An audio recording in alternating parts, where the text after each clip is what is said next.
Happy Wednesday Night Live. Hello. I'm so glad you're here. Hi, Phyllis. Oh my goodness. Hi. Who is here? Rachel. Hello. Hi, Allison and Heather. Jen. Hi. Anita. Hello. My girls are in the house. Thank you, guys. Hi, Connie. Connie Faulkner. Hello. Okay. Nice. Hi, Mary. Hi. Welcome.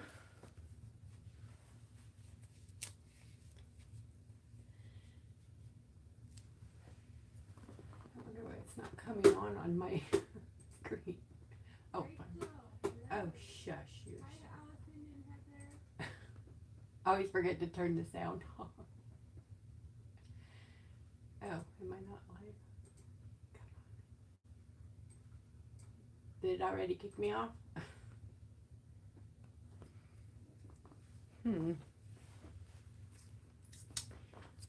Refresh. Hi, Deborah.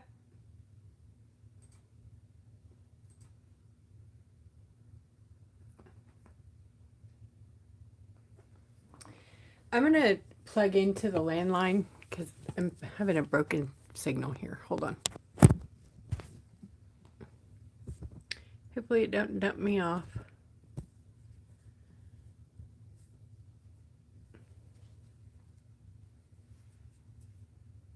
I think I'm still here. All right. We're going to do one of these little ones tonight. Gosh, bouncy, bouncy. For St. Patrick's Day, I figured I better sneak one of these in there because I've been all over Easter for so long, since like the day before Valentine's Day. I hit y'all with Easter. Sorry. Okay. So I'm actually doing this one, but I added wings to her, and then I forgot to print out the new one. Shame on me. Anyway, so there's that. I wonder if it's saved on my Google, because I need that image. Oh, please. Oh, please. Oh, it did. Nope, that's not mine. I just made one for... Okay, got it. I posted it in the group, so if you guys want a picture of the traceable, this one and the one with wings, the color inspiration photo, it's in the group Creative Rock Art and Foil Techniques under the event in the comments. And there's a big list of directions this time. I don't know if anybody had a chance to get over there and look, but I posted a book today. I'm trying to be a better teacher, but don't mind my scribbles. I posted a big, this is one page. I think it's like, it's really long. Anyway, it's kind of like a syllabus. It breaks down how to do what we're doing. So if you missed live or you can't be here, you can actually print out the directions and basically do it without having to watch it. So there's that. You guys, I need feedback on it too. Let me know what you think about that. All that.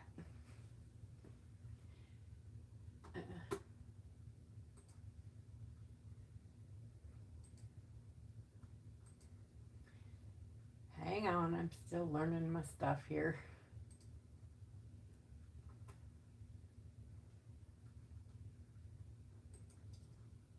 I'm trying to do a split screen so I could see my artwork and the chat. Just in case you're wondering what I'm up to.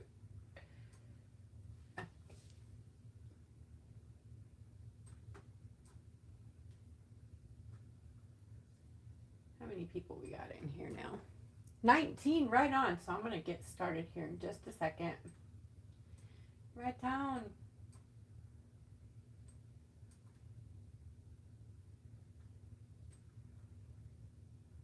Okay.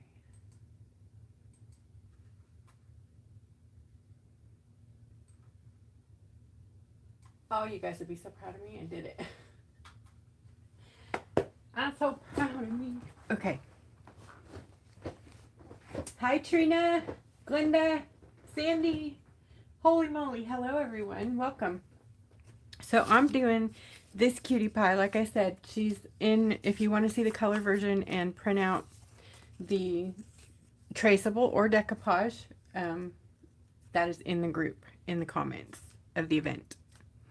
So what I did here, I did post a video on how to do this over there, but I'm going to show it here again, but I needed this to be dry. So that's why it's ahead of schedule there. So what I didn't show, and I'm not, well, maybe I'll try it. Wish me luck here. I'm actually going to use a bigger stone so that I have a surface. So we're going to thin out this transfer, or this decoupage paper, by removing a layer of it. So it's kind of scary, but don't worry, we got this. We could do it. I don't know about these edges though. Yeah, maybe not. Shouldn't have cut it like that first. So maybe we won't do it. I'm just going to do a little section down the middle so you can see how I did it on the other one. The other one, I did it before I cut it to, did I? I think I did. Anyways, you basically put the packing tape on the back of it, and then when you remove it,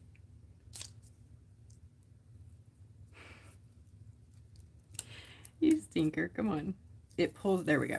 It pulls a layer of the paper off, and then you have what is a very thin tissue-like transferable image. So it's not got that big paper ridge on it, you know? So that's how this looks so on there. You know, there's no like viewable edge. But I'm not going to be able to do that with this one because I cut it too close. So what I would recommend you doing is cutting it out, you know, almost to the size you want, flipping it over, and then doing your paper removal without these little sections in here because it'll just tear them, you know. Because I wasn't thinking, I was just trying to be ready. Okay, so we are also going to use the Ziplock decoupage technique. It's a wet transfer. So I like to take a Ziploc bag. And earlier I was using the stuff that I use for my cones, but it's kind of hard to see through it when you're working with images. So I use Ziplocs to pull my orders. So I'm just gonna, it's one of the old bags that I had out there, recycle it into a decoupage plastic transfer sheet.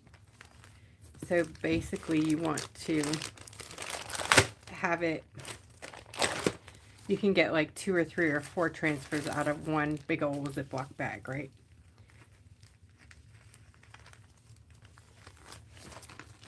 Save the rest for later. Any plastic bag pretty much will work. I just like to use the clear one, and they're sturdy, so that way I can see what I'm doing. And then get rid of any, like, you know, of this stuff so it doesn't interfere with your transfer process. Make it nice and clean edge. And that's still twice as big as I need it, so I'm going to cut it in half again.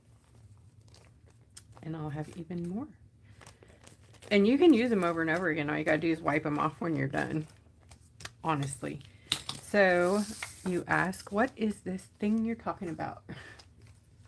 So to do this technique, you are going to want to put your decoupage image down, face down, onto the plastic. Okay? Then you're going to grab your spray water and spray it. And it's doing that because I removed the layer. All right, I'm going to put a little underneath it too. All right. Then you're going to want to take a wet brush and make sure that there's no wrinkles in your image. You don't want any wrinkles on your rock, on your project, your rock, whatever you're decoupaging. No wrinkles is the goal. Okay, then you're going to put a layer of decoupage on the surface you're transferring to. Hi, Michelle.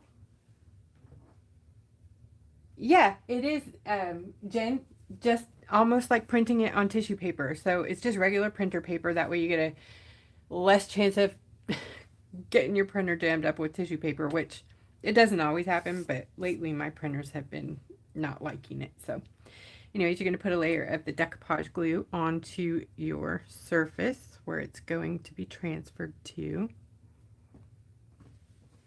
Okay. Then you're going to flip over your plastic like so, and make sure you have it centered where you want it, and then lay it down. And then you're going to grab either a squeegee, you know, like I'm going to use my card here. You can use pretty much like a soft cloth, whatever. You just want to be able to pull the excess water and stuff out from under, on the underside between these, so that when you go to pull off this plastic, it is a-okay. Then you pull up your plastic and you have this really perfect transfer there. Perfect. Right? Hold on, I'll hold it up and show you.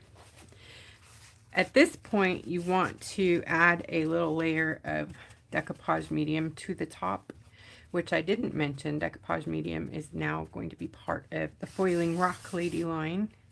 I'm going to be adding a bunch of things into my store in the next few days from the Easter kits. And for those of you who weren't able to jump in on the Easter kits, there's going to be some color available. These two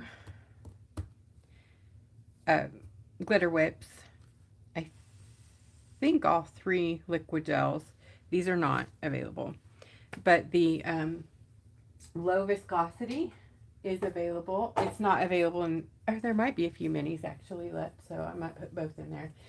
Anyways, the low viscosity are the stars of the Easter kits. Anyways, there's going to be some stuff going into the store, and one thing is going to be the decoupage medium, and it's a nice size bottle,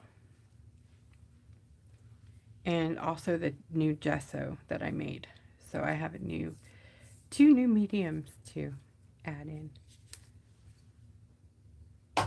and the gesso and the decoupage is in kit 1, and the decoupage is also in kit 2. So here you're going to want to add another layer of the decoupage. I just wanted to give it a second so it wasn't so wet. There was still some on my brush, so I'm just using what was left on my brush. You don't need a lot. You don't want a lot, because you don't want it goopy anywhere. You want it really nice and thin. And there you go. Let me see if I can turn on my light.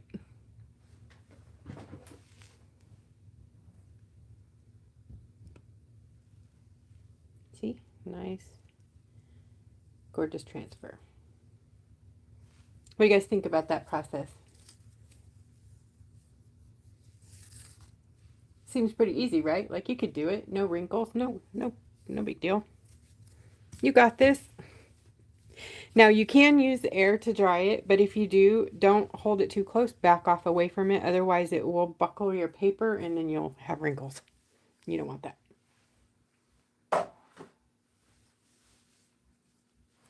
Yeah, draw it on. That's fine.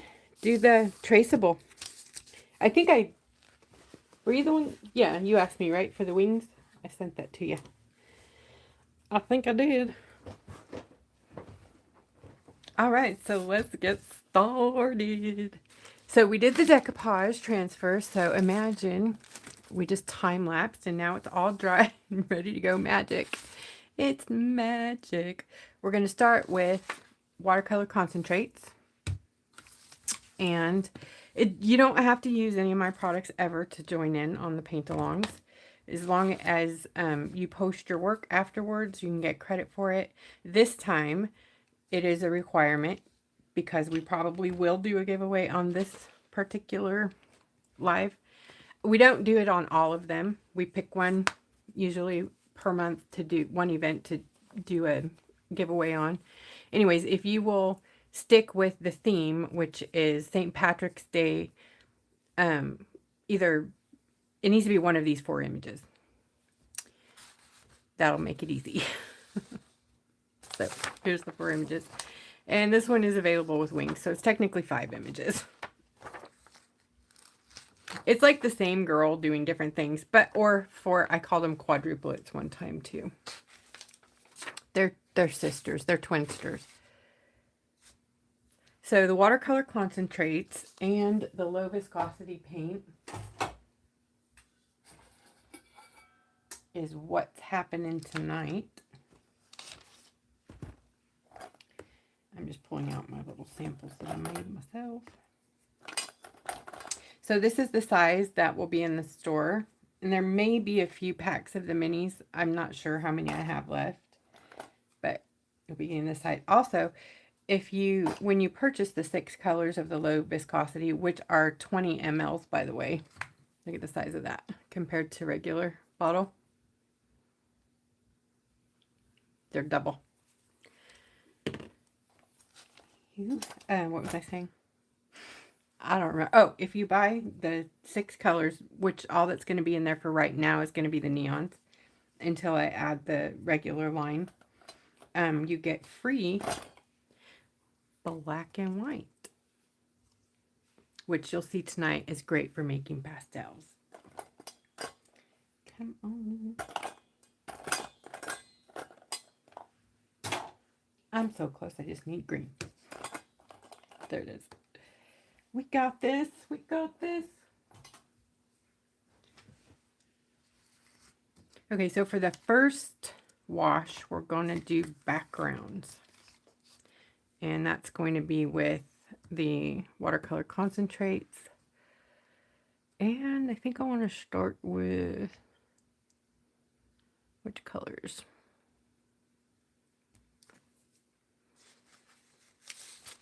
Let's do the face first. I always struggle like with the skin tone, so let me get that going for, you know what? I'm actually going to use the low viscosity to make the skin tone color first. And then, oops.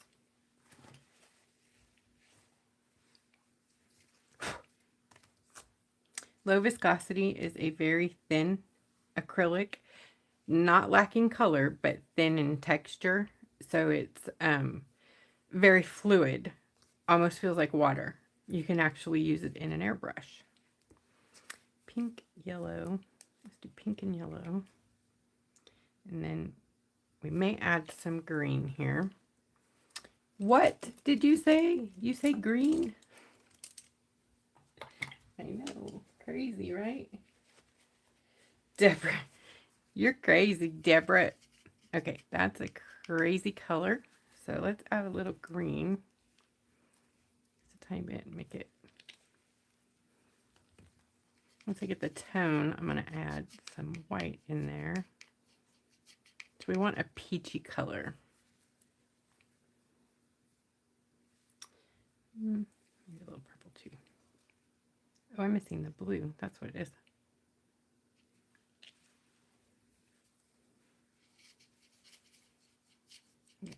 Okay, now the white.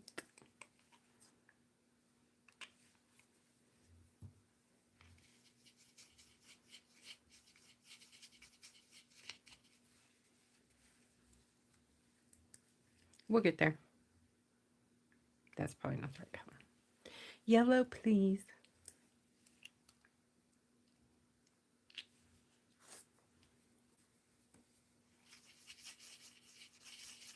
Yay! All right, we need a little more white though. Oops. We're getting closer. I could just grab my skin tone, but then you guys would be mad because I'm out of stock. All right, there we go. Good color, good color. It dries a bit darker, so may even want to go lighter. I'm going to go a lot lighter, actually, so that it doesn't dry like pumpkin. You guys know how oxidation happens when you put on your makeup, your foundation. Same difference with paint.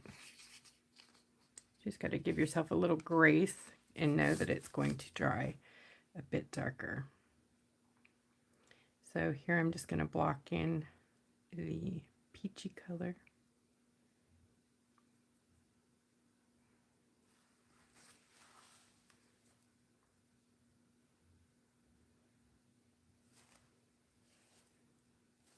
Goodness, shake, shake.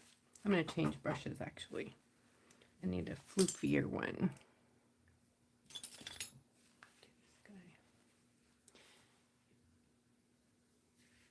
Can you see? There we go.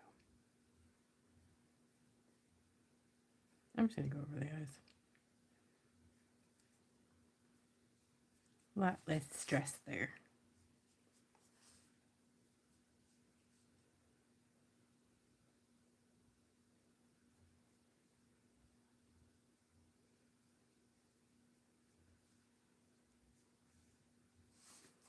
Trying to leave the center T-zone a little bit lighter. Use the white in the background to my benefit.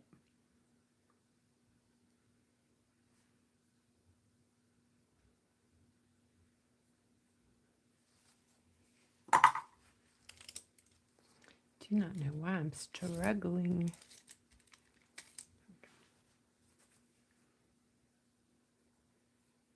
I'm dry brushing, like scruffy brushing it right now. Blend, blend, blend. I'm going to grab her hands real quick too. And since that's acrylic, if you use your good watercolor brushes, make sure you absolutely rinse them right away. It'll come out with like, you know, what's that called? Dawn Power Wash, but on the really nice watercolor brushes, you just don't want that harsh stuff.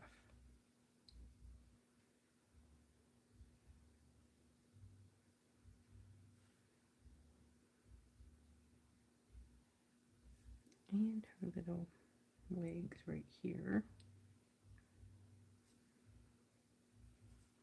This one has a bit of grayscale in it. I printed mine before I actually took out the shadow, so I would have preferred it not been grayscale this time, but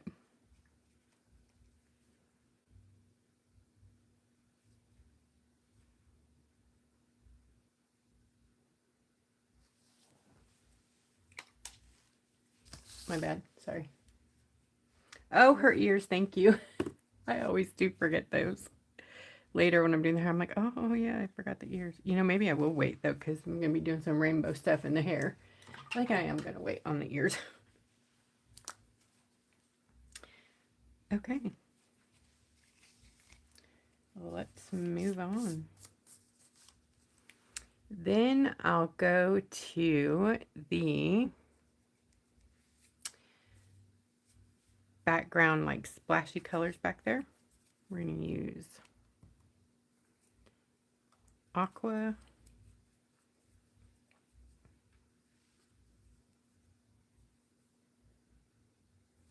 a watercolor concentrate, and hints of, let's see, I want to put blue and pink around her hair. I might use this pink though. I'm still working on a pink for the watercolor concentrates. And of course we need green. Use green.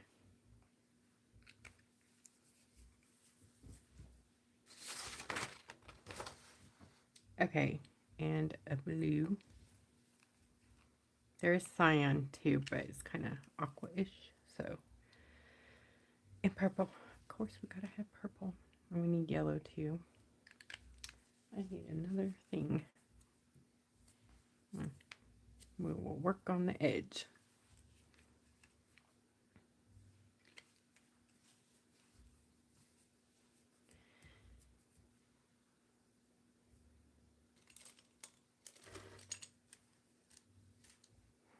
Okay, dry brush. And let's go. I'm using straight color right now. No, I'm not. I'm going to get my brush wet. I lied. So we're doing the wash first. And let's use... I'm just going to drop some... Oh, I forgot I put the spray on there. Oh, dang it. Silly me. That might not work. I had to spray mine. Which is required. I mean, it's not required. It's recommended that you spray it. Let me see if I can move it around. It just creates some beading when you're using watercolor sometimes. I didn't think that through very well. So we're going to use low viscosity watercolor style. Change of plans. Okay, that's totally workable. Low viscosity is acrylic versus straight up watercolor, so it doesn't bead as bad, if at all. But I'm going to mix it with watercolor so I can get the richer color, which is great because the colors, they work together. So I'm going to mix a tiny bit of purple watercolor with the neon low viscosity to create the colors that I want. Put yellow there and then a regular yellow. And hope for the best here. Green.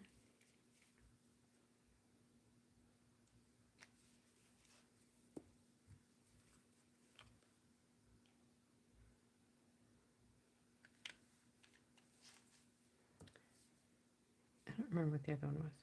I think it was aqua, but I'm going to change this to straight blue because we can make aqua. Oops, I did it the wrong direction. Blue. That's okay. All right, pretty much dry brush here. Mix.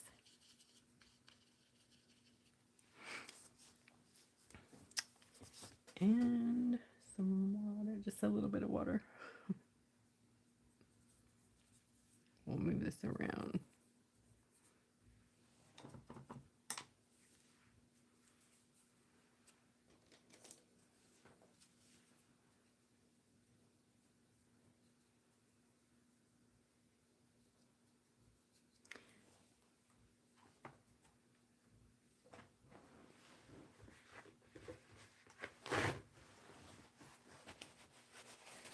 All right, this is ticking me off. I didn't use the spray that I usually use. I used the workable fixative instead of the Rust-Oleum 2X. Don't be me. Just, there we go. Just no water. And then we will buff this around with a soft brush so we can get a diffused look. More like an inky background. It works. You just gotta work with what you got, right? There we go. Whew. I thought I lost it for a minute. I know I didn't do the ears yet on purpose because I'm putting dark color on there. Calm down. I'll hit them afterwards. That way they're nice and bright. Thank you, though.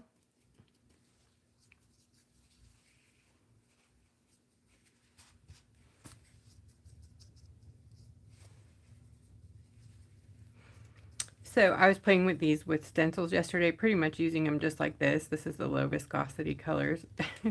Same deal. So we're just going to go around and make our fun background here.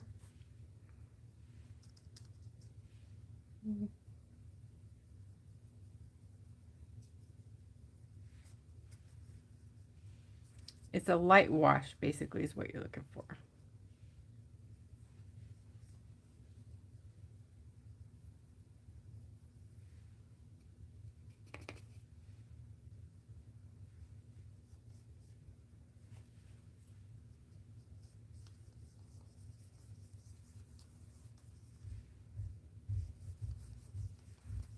I'm a double-handed painter tonight. I know you're impressed, right?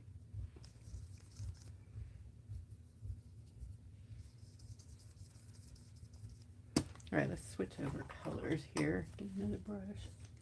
Thankfully, I have a lot of brushes. Katie, hi. Welcome. Hello. Oops. All right, mixing the yellow a bit. Remember, I added the watercolor in there. Okay, we're dry brushing because I used workable fixative and it creates beading. 2X matte is your way better deal. I've been using it because I've been painting on watercolor paper, so I didn't even think about it. I just grabbed it. So there's that. Okay, I'm going to grab some yellow and pop that around the flowers at the bottom.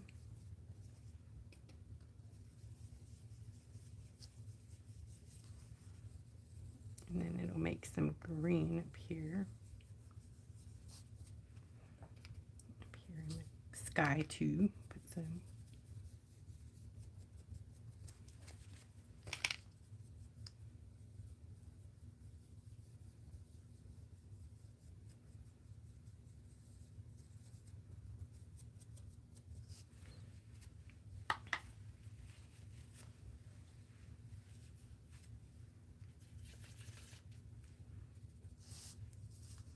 Use the green to my advantage here.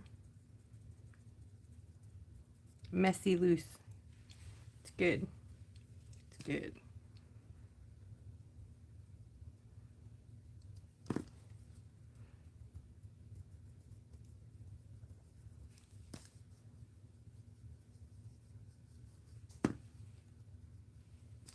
Careful with green and purple. They don't play well. Oops. Or yellow and purple sometimes don't play well. But then sometimes they make a really beautiful sunset-y color. So it just depends on what mood they're in that day. All right. All right, I think I'm going to do... No, I'm not. I just said careful with purple and green. What I do, I go putting them on together there. I think we're going to do blue right here.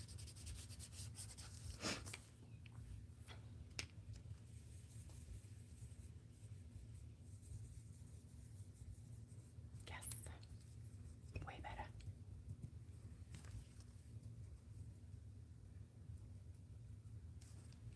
Way better.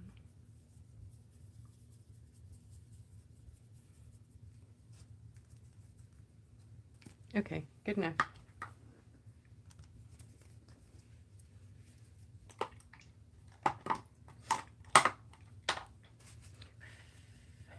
Dry, baby. All right. Grab some more colors.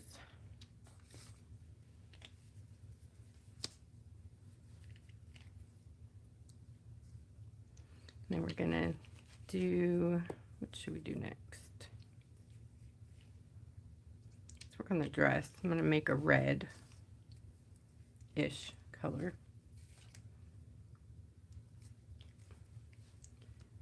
Two orange and a pink should be close to what I need.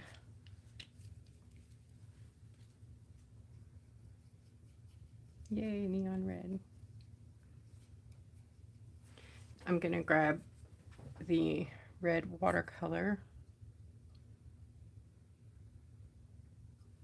There it is. And the red watercolor has some oxide in it, so you want to shake. There's a few colors, the red, the ochre. I don't remember all of them, but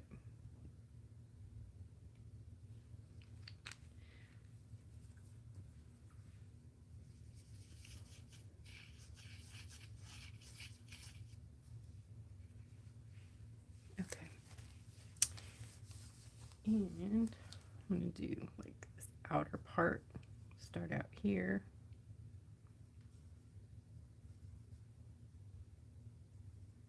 These are the, oh, this is the Royal and Lang nickel. It's not the one I thought it was. It's purple, so I assumed it was the other brushes. And I'm going to bring this around down here. Just kind of messy, actually.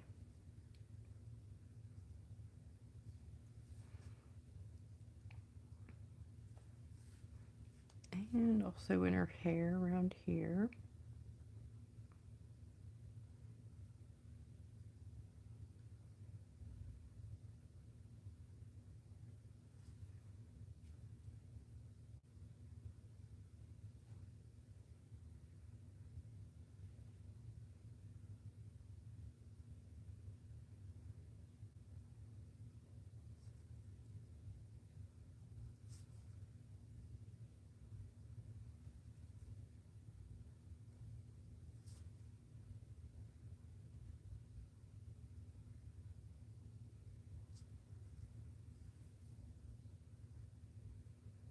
Just kind of giving her a little bit of a, you know, rainbow hair. Guess I like rainbows. Okay. Oh, hey. Thanks, yes. Yes, they are soft makeup brushes. That's exactly what they are. Hey, what are you looking for? Construction paper.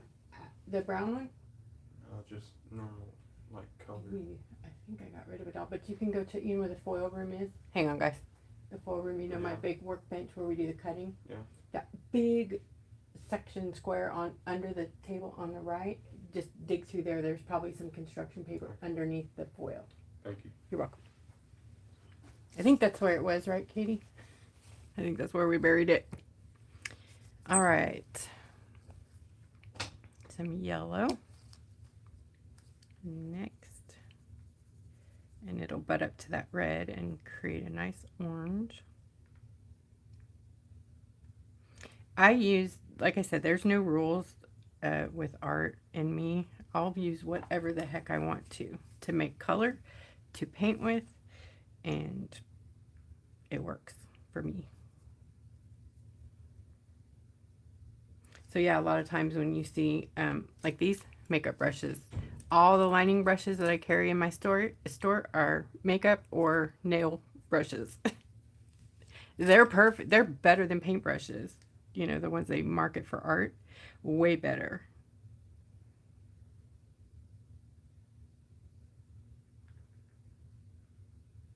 But I wouldn't recommend going and buying, like, you know, a $30 Chanel lip brush for the art. Though I started with my Chanel brushes because I haven't worked in so long that I was like, I might as well give them some. I don't wear makeup either anymore, so I might as well give them some kind of a use, right?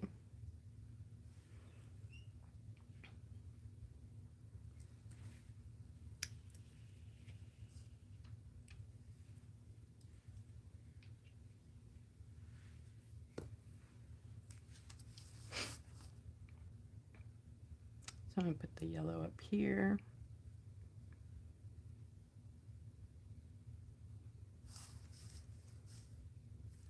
Kind of give it the glow on the outer parts of the hair.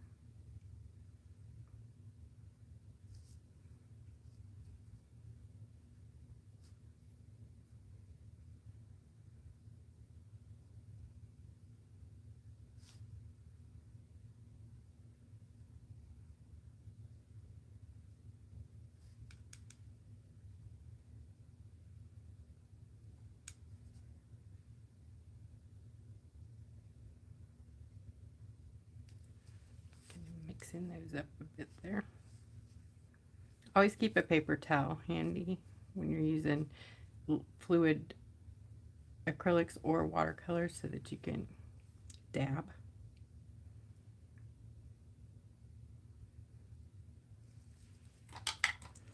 All right, let's do the purple. Sometimes there's bubbles in the low viscosity too, so you want to kind of work those out before you start them on, because they'll sit on your painting. So work them out, and oops, sorry. You want to work them out just like that, and then go to work. All right, some purple in here.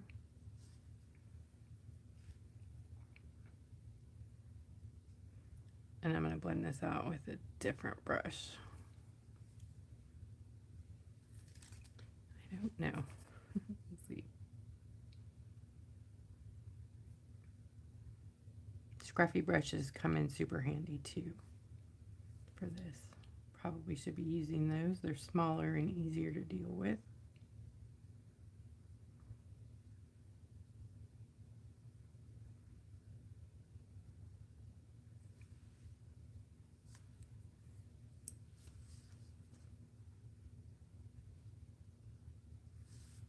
Scruffy brush time. Grab a small scruffy brush.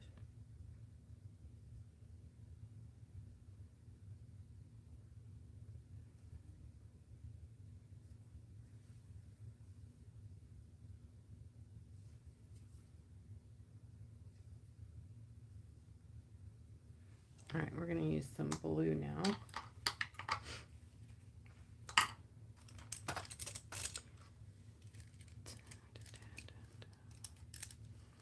I need a bigger...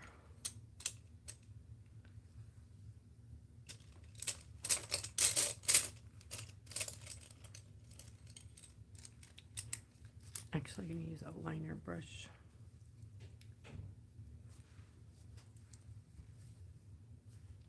And we're going to pull this through here.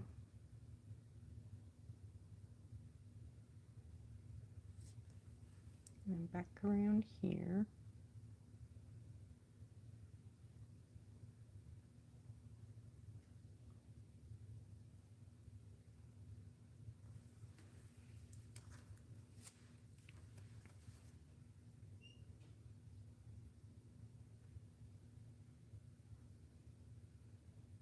And don't worry about how it looks because, you know, we got to go draw in the details in a bit. So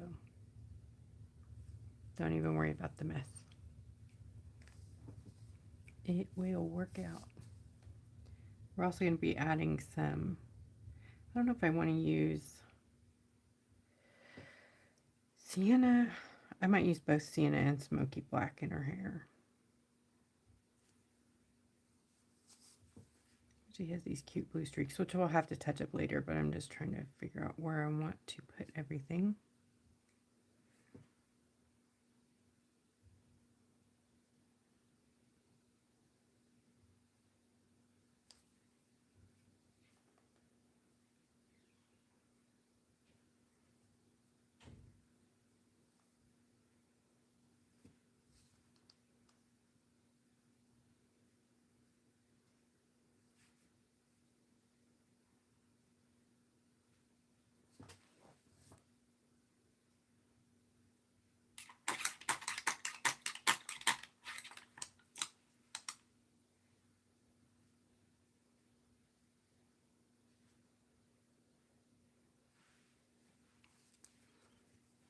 Okay.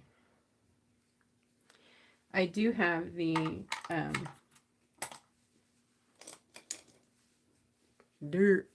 burnishing blending brushes in the store that I use. Those work too for bigger spots, you know. Grab some purple. I'm going to go ahead and get back down here on her dress.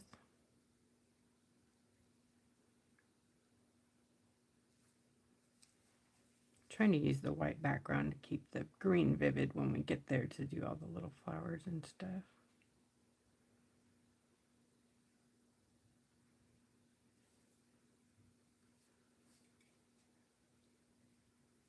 Blue.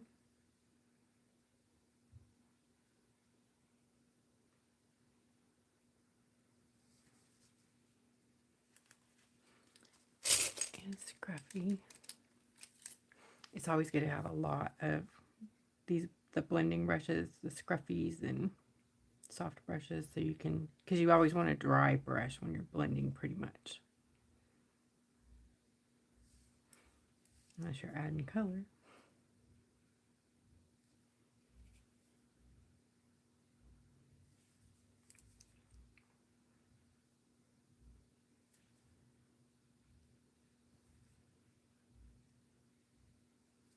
Get green.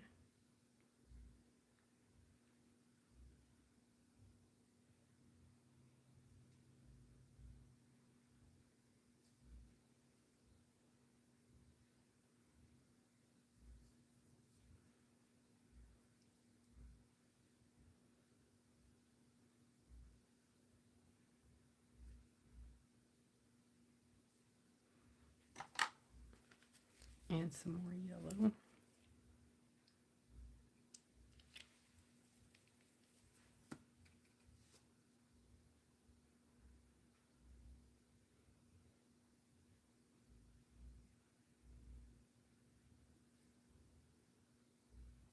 Cool, love it. Look at that. Isn't that pretty? Add a little more purple over here.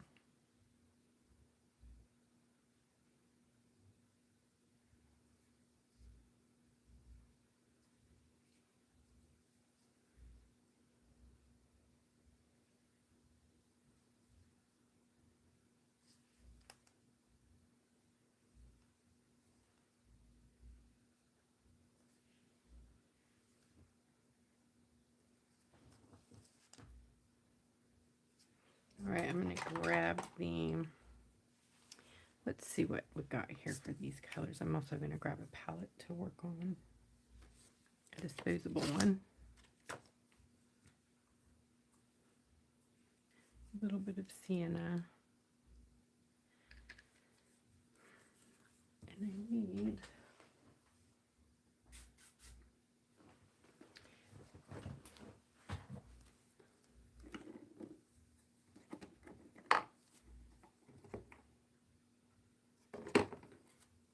hold, please.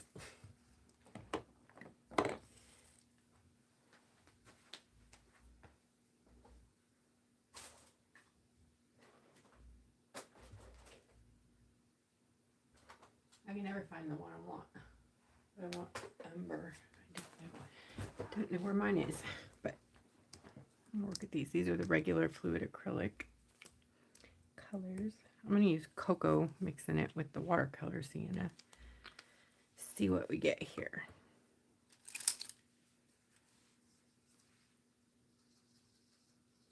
Yes, nice and dark, but not red. Yay. All right, let's see how this goes. Go ahead and see if this works.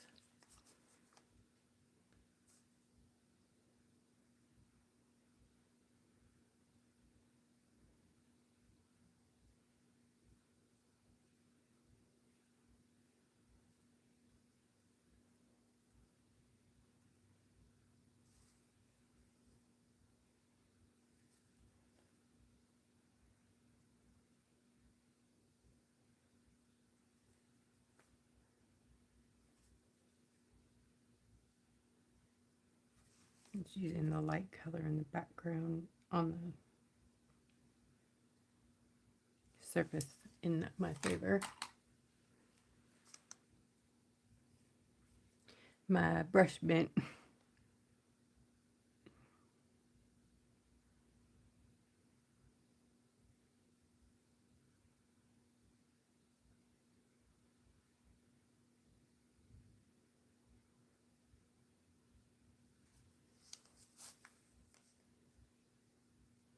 Like I said, we're going to add the blue back in a bit.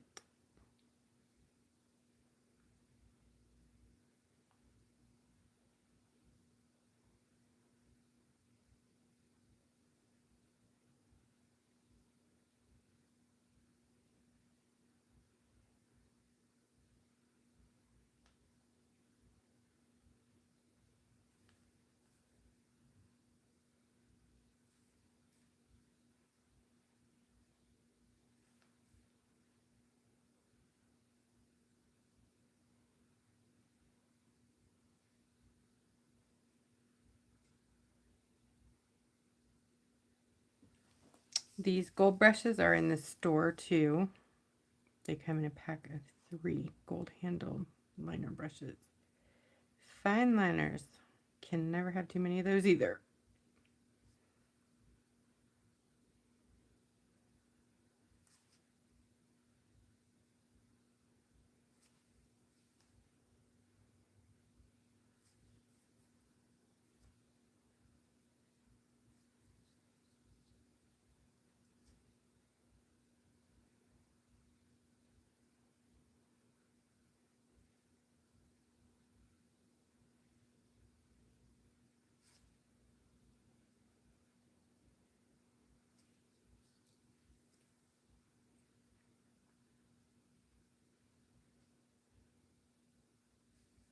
Thanks, Phyllis.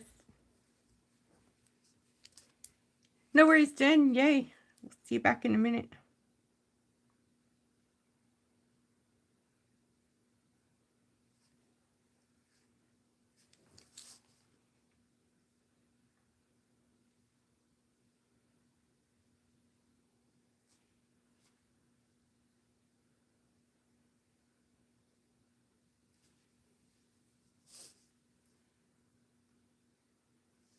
Can we give that just a little bit to dry a little so I don't make a weird green when I pull the blue back through there. And let's go ahead and block in some color on these shamrocks. This is going to be green, light green, dark. It's going to be a bunch of different green colors. So I'm just going to start with the lighter ones.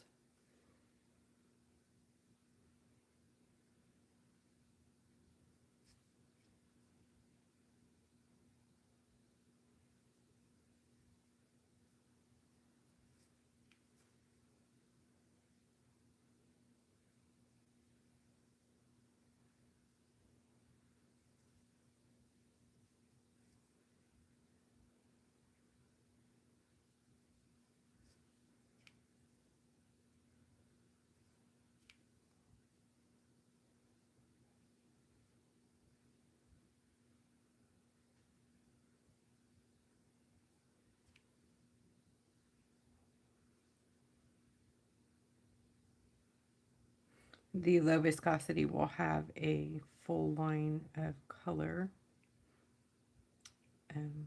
soon. It's too awesome of a paint to not make all the colors. What do you guys think of it? Has any of you got to try it yet?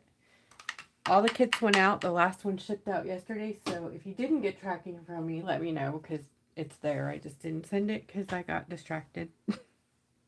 Like always.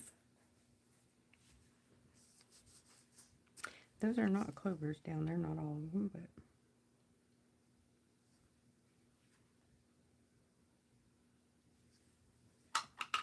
I'll make a few of them.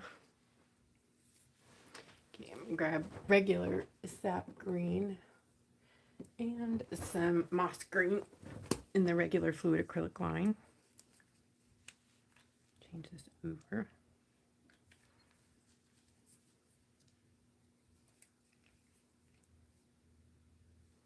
Moss green has a lot of yellow with an olivey color.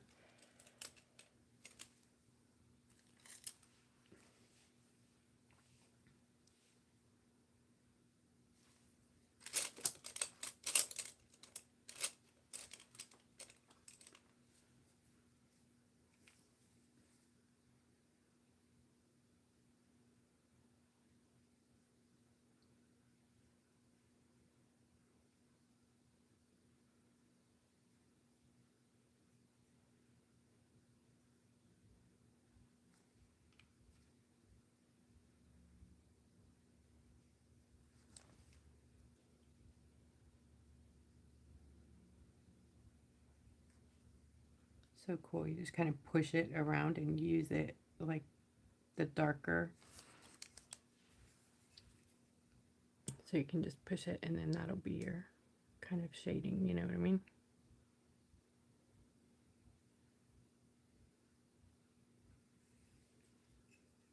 Pretty cool.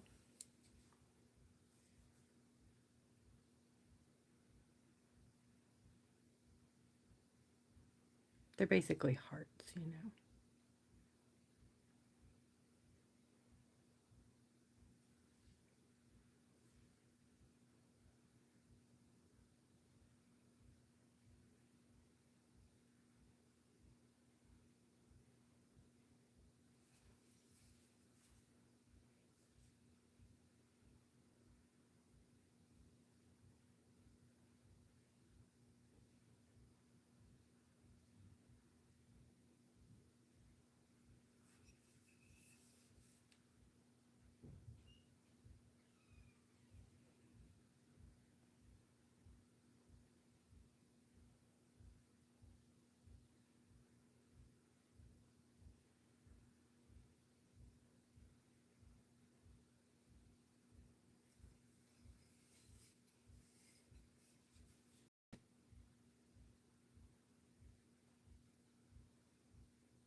I like that. You like it? It's so cute. Thanks, Pat. Thank you so much. Pat's grabbing some links. Awesome.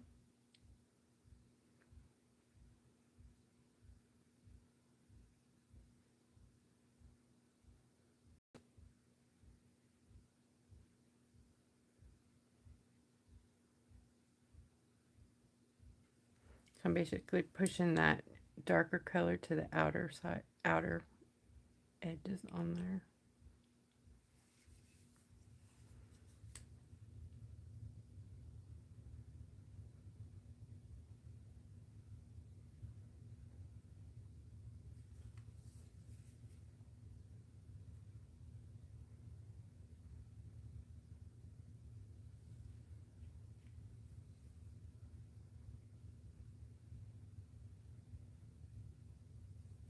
I want some of that dirty green in there in the middle part.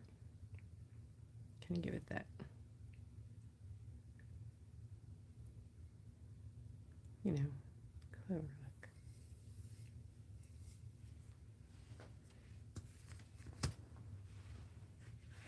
Ah, how long have I been off camera? I think I need to turn off the flash, huh? It might be too bright.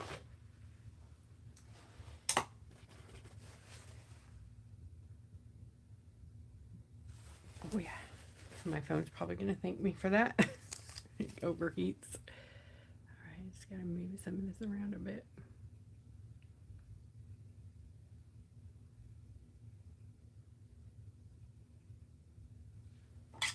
You see, I might let it dry too much.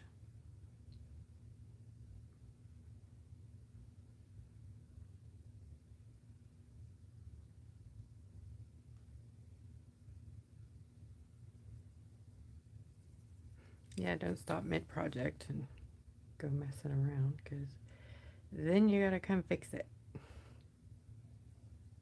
Alright, I'll mess with that later. Okay, back to this.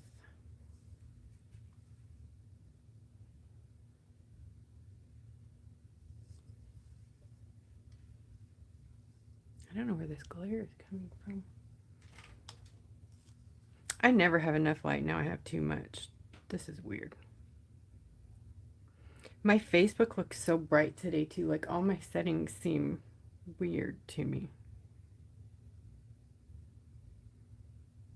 Everybody had an update though. Google, Firefox, everybody. Samsung, Hewlett Packard. My printer, one of my printers completely doesn't work anymore.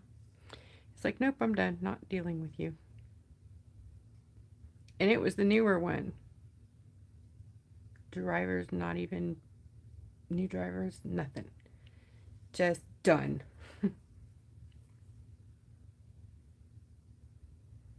We had an electric storm, or a thunderstorm here. When was that? Oh, well, it was when the ice storm, not thunder, ice storm. There was thunder with that ice storm, though, I'm pretty sure. It was crazy.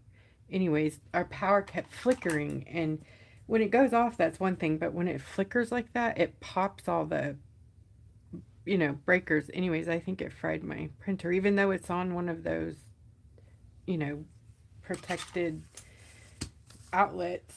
Not the outlet, but the, what even is that called? You know, the the thing that protects it, the strip, the electricity strip.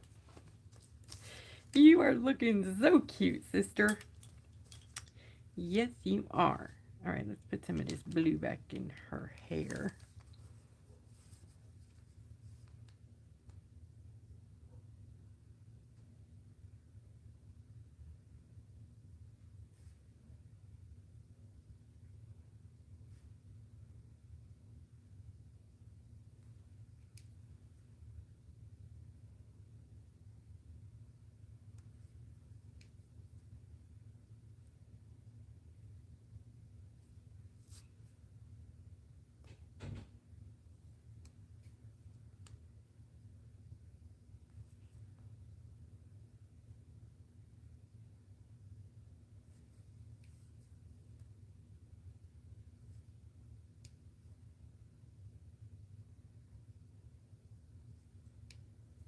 So cute.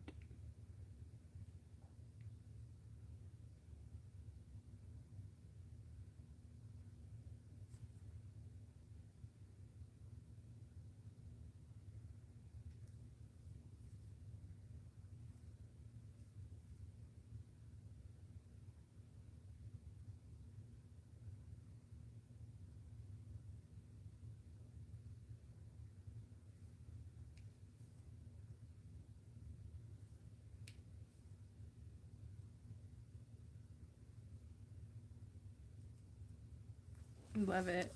Oh my gosh, I love it. She's blue. Or her hair is anyways.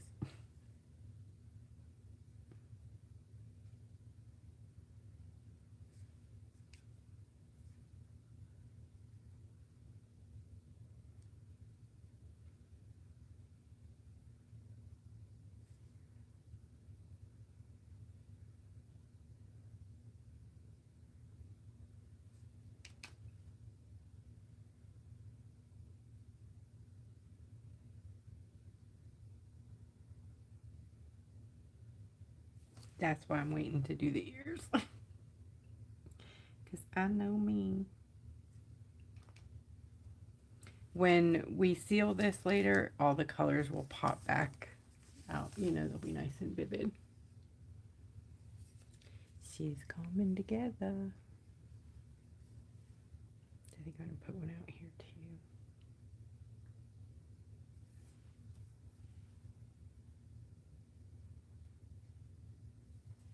Wispies.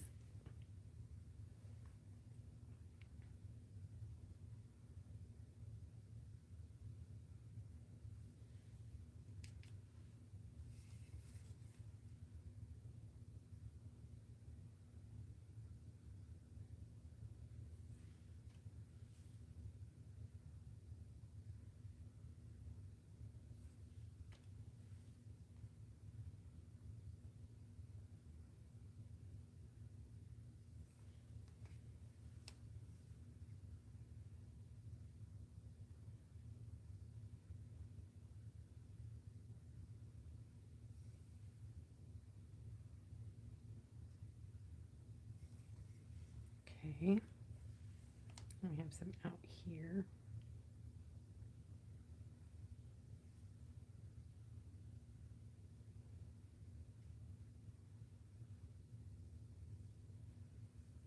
Anita, hello. Good night. Hello and good night.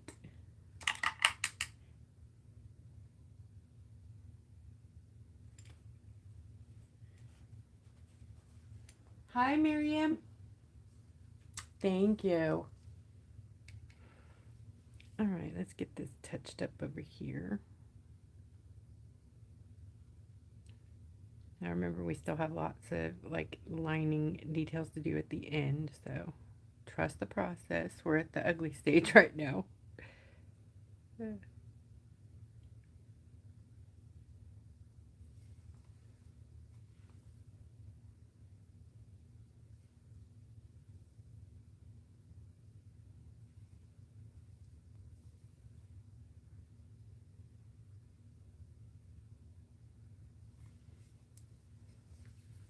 Gonna try to pull this through, make it less uniform.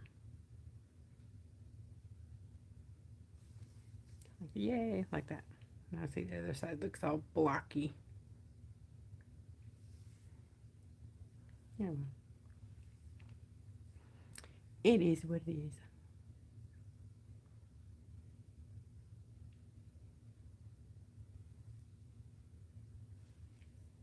Has anybody watched The House of David? I cannot wait for the next season. I'm just like, now would be good. There's a new one, I guess, on Fox Nation, but I don't have that. David the King or something about that David also. David who slew Goliath. Yeah, I'm not having church up in here. I'm just like really into the show. And I loved The Chosen too.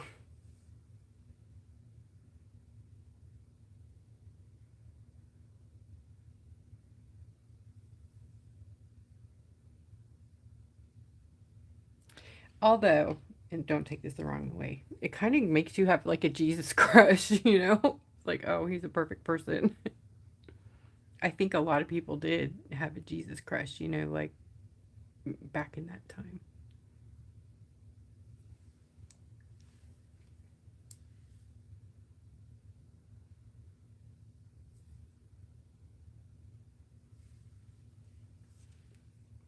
think I like the hair, the blue hairs.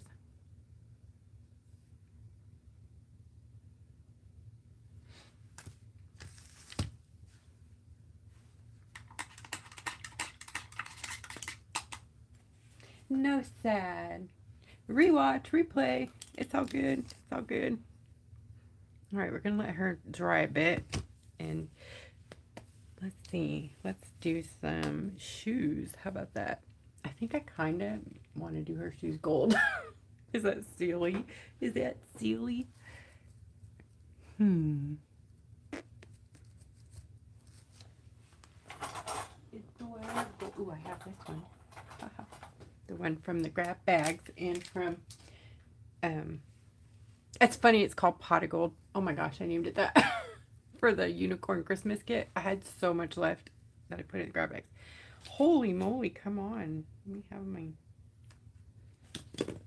thing here. There we go. So Pot of Gold in the unicorn kit came in. I don't have mine up here. Oh yes, I do. I forgot mine's white.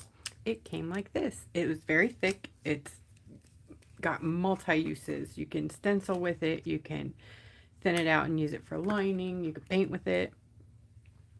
Very thick. I thinned it out so we could use it from the bottle. So cool. But you could do that yourself too. This has a little more than just water in it, though. It has a acrylic binder. So, but you can thin yours with water.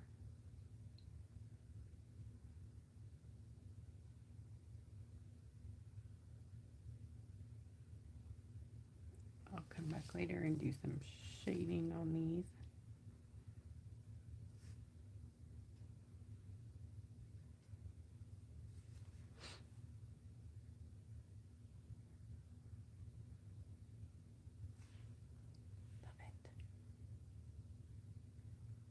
I believe this is a shimmer shot. Yeah. You can usually tell the difference between a shimmer shot and an acrylic right away, even though shimmer shots are part acrylic. They're a hybrid paint. They are acrylic and watercolor. I know, right? If you grabbed a kit 1 specifically, some other people got it just because I ran out of the other gifts, but as a freebie, you got my new, not released yet, fluid watercolor metallics. Reactivatable metallics, so that if you're doing watercolor and you want a metallic, but you're not sure you want it to be set, there you go. You've got it in your watercolor now.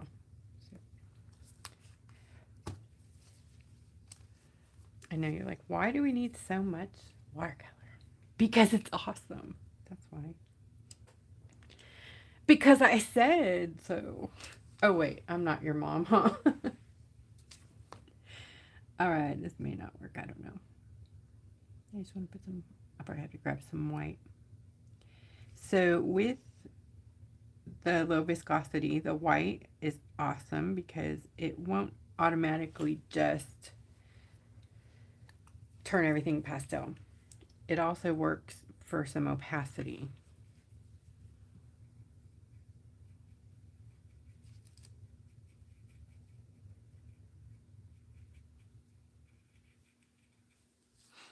So we get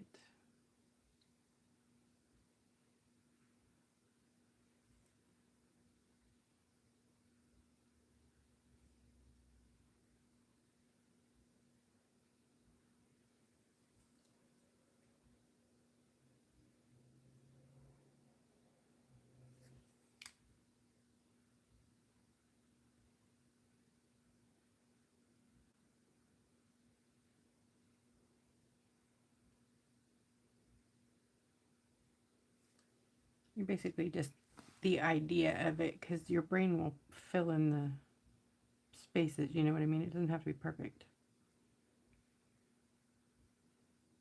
You know, that was one of the things that I had to let go of, if you can let go of making it look perfect, that's huge, because our brains will fill in the details. So if you're even close, your brain's like, oh, I get it, I get it. Look at that, how cool.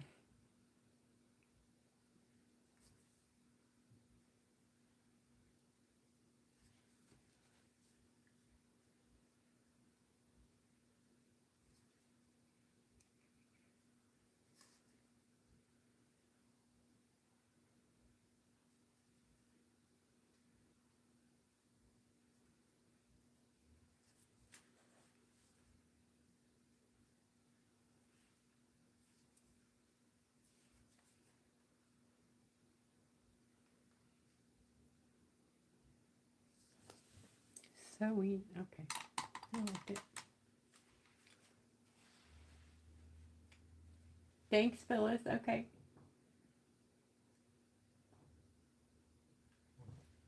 I don't know yet. How am I doing the arms of her dress? I don't know. They're kind of like no color in the picture. They're like I think they forgot to do them too, but they're like a splashy yellowy color. So I may. Okay, so what do we want to do here? You know, we don't. Let's do it magenta pink, because we don't have like that specific color. Let's see.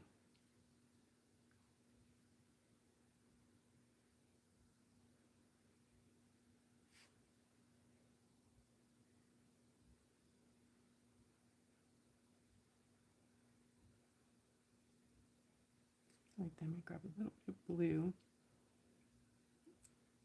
and there's too much.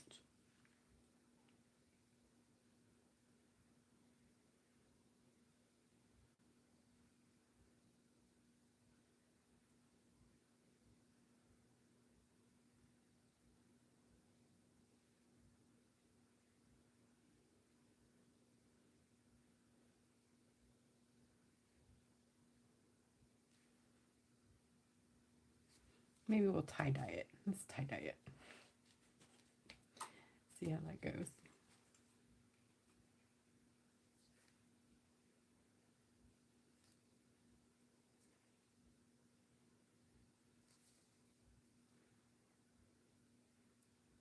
Let me see if I can do it. It's so tiny, I don't know. We'll see. Okay.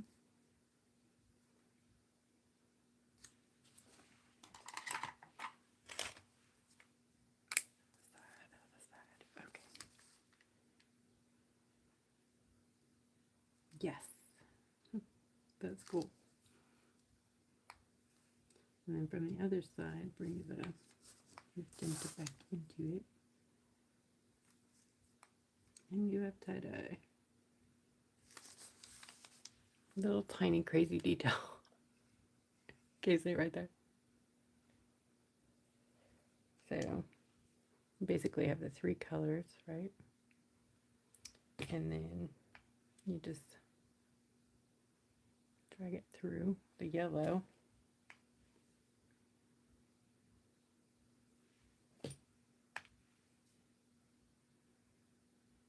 I cannot see, I should grab my glasses. But you know I'm not gonna. And then from the other direction,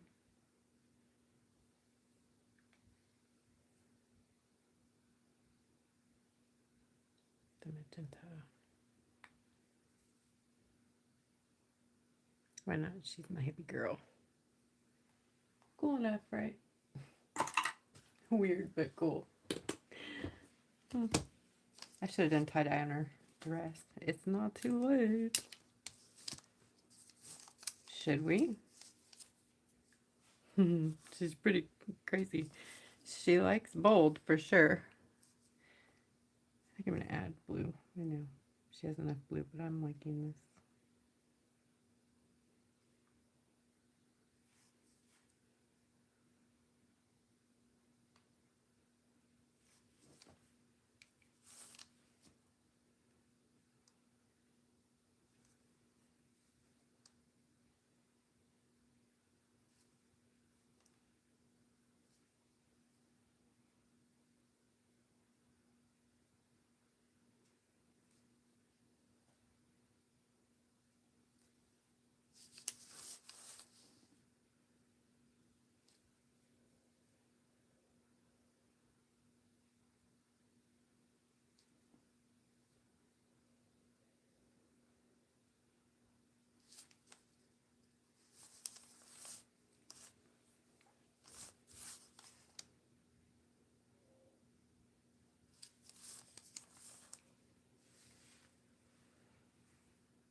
And I'm going to grab some of this brown and grab my stem here with some of the moss green.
Oh, Jen, that's so cool.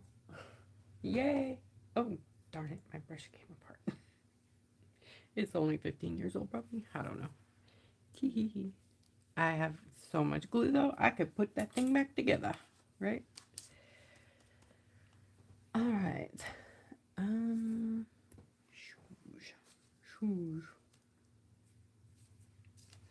Okay, I'm going to grab a scruffy and some water. And just barely grab, actually I might just use the watercolor so that I can do some, move it up.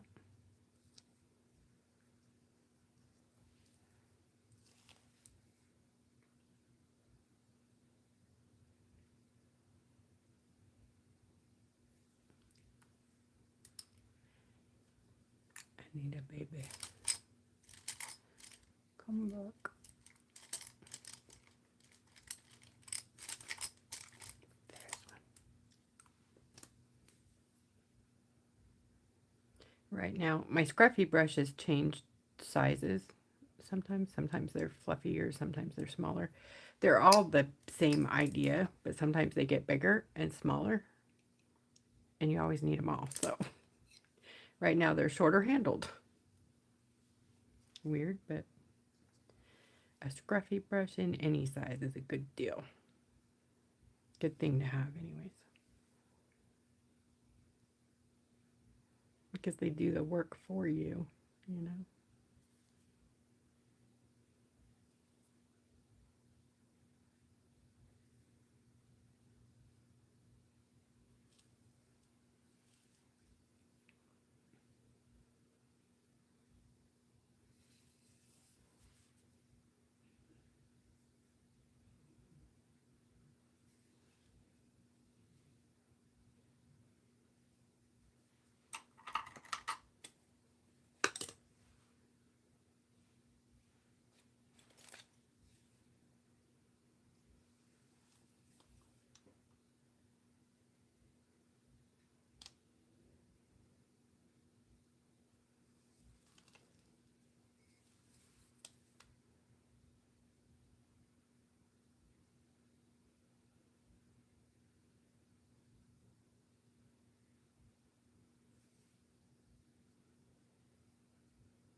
Hey, Jen. Okay. I know. I still have to do the ears. And I do not like her little legs down there. I think they're stripy socks in the picture, but it didn't come out in the thing, so we're going to change them to stripy socks.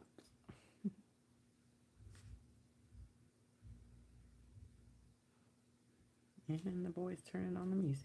Yeah.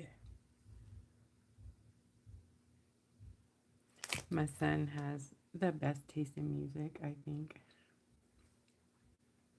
He has like an open mind and loves crazy music, crazy old music for his for his age. I think the one he likes the most though is like really old country. Tom Jones. Gosh, I'm trying to think of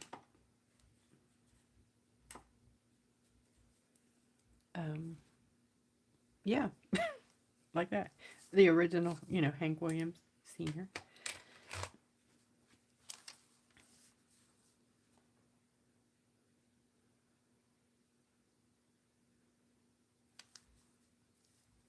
But he loves classic rock, Miss Deborah, a lot.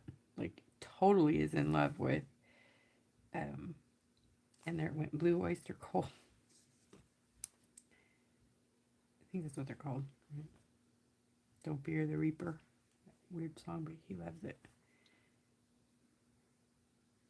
He, not necessarily for the words either. He loves the melody, the music, and words sometimes, but I don't think he really catches meaning yet. But I know when I was young, I didn't either. I just liked the beat, you know, whatever it was. I didn't care what it was saying. And then when I got older, I'm like, oh, wow, that's really deep. Most music is somehow has a lot of meaning behind it. Okay, so now we're going back and adding the darker details to the wash we did a little bit ago.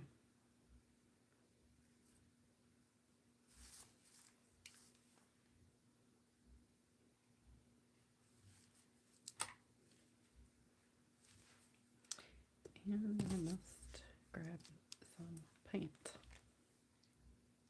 I'm hoping to add a light lime green to the acrylic line too. If you guys missed it, there's a poll in the group. Thank you, Anita, on what colors you want to see. And if there's one up there that, or there's one that you want that you don't see up there, let us know. Because I'm trying to rework it. Get rid of some, add some.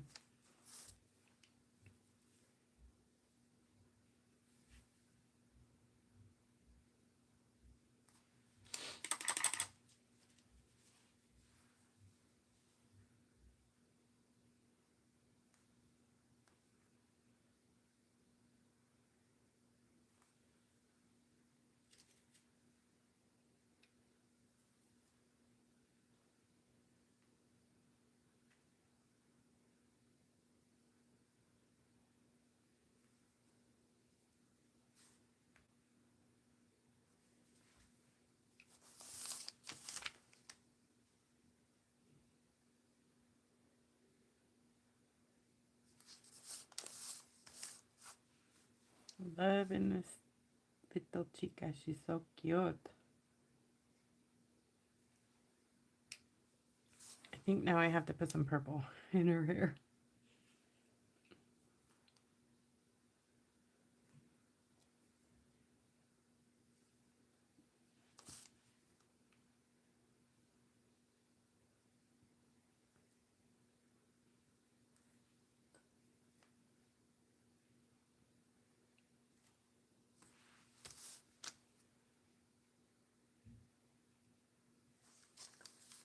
Thank gosh I didn't do her ears yet. I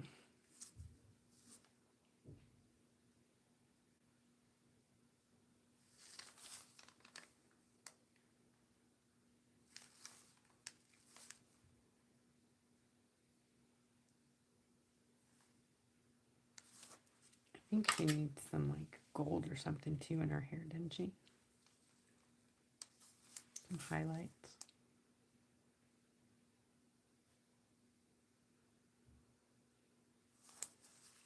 Definitely, that was good. I'll put some under here. I gotta fix those little wispies and give her face some love in a little bit.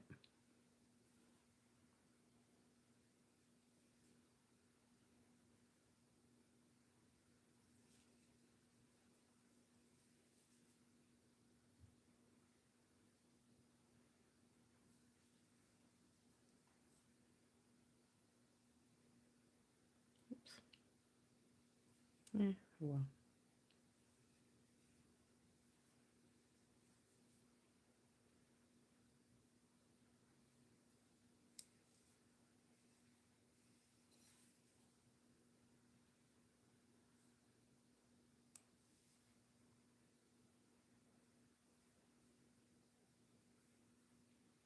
I think I have some ideas for her little barrette and flowers and stuff. We're going to be foiling a little bit. I know you're like, it's 9 o'clock. We could do this. We got this.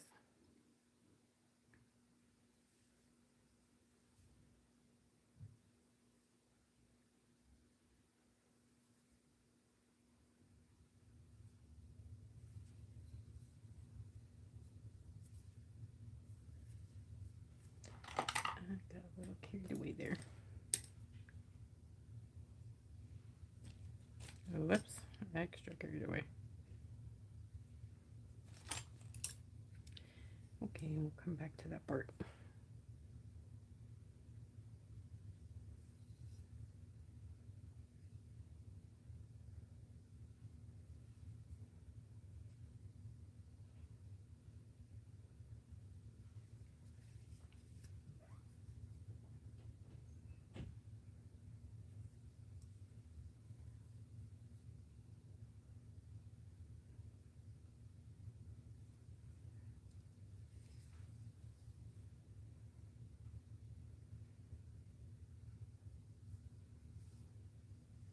I don't know why, but I'm always way better on this side than I am on the left side or the right side.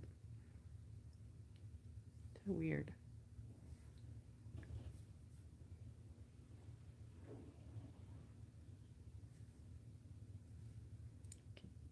Little buckles.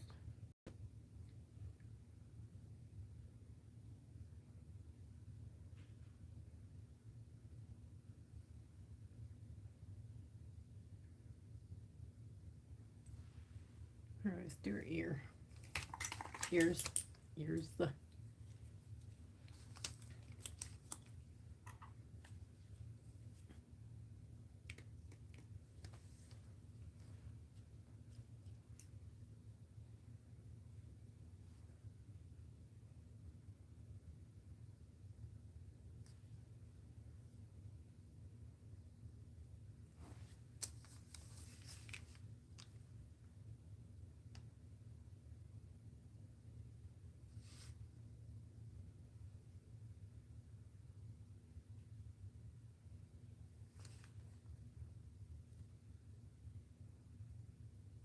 Okay, we'll let that dry a bit.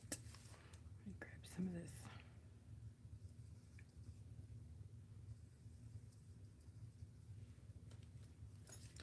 Do some shadows in here a little.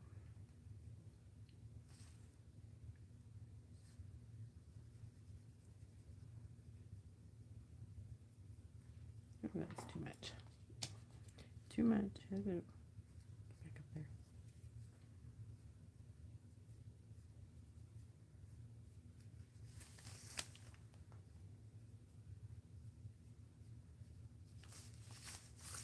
That's okay.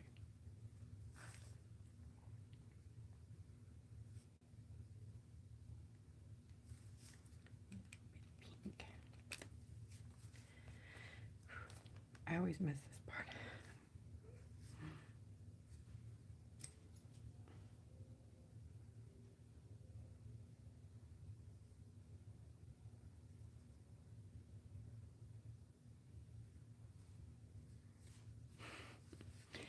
As always, so well, no biggie.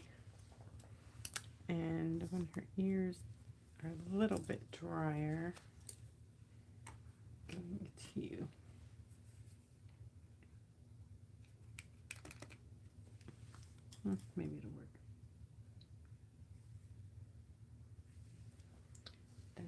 color.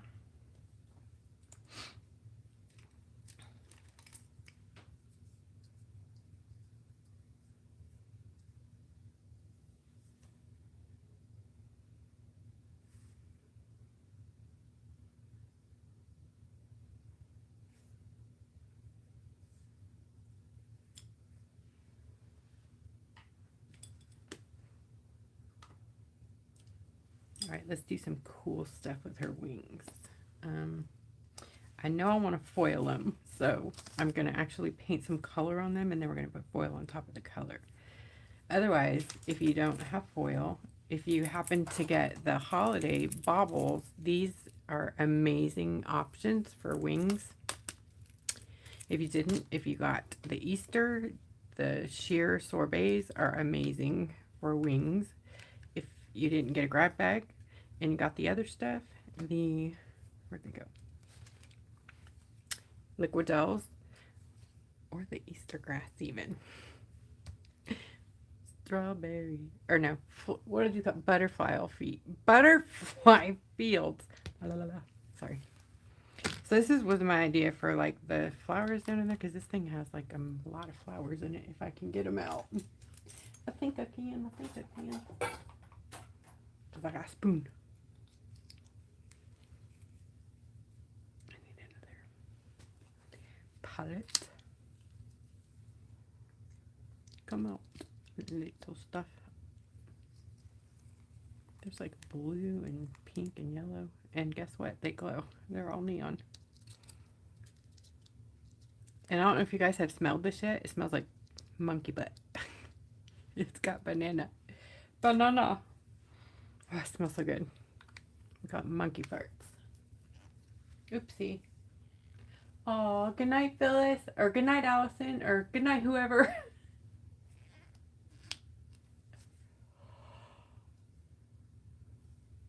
Oh, that's it. Now I'm tired. I need chocolate. Chocolate.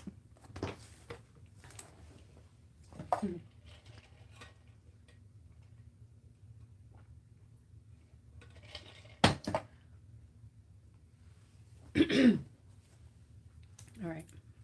What was I talking about? I was talking about glitter and got lost in it. Bling. Oh, tuxedo cake. What? I'm jelly, Deborah.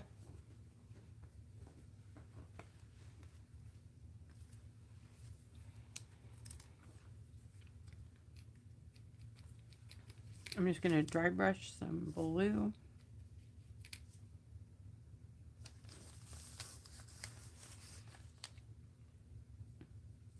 Maybe at the top of the wings, kind of.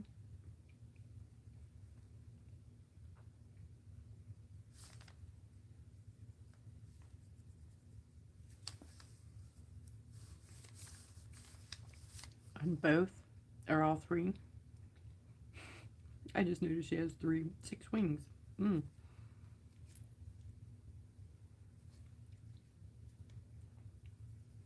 You go, Miss Thing.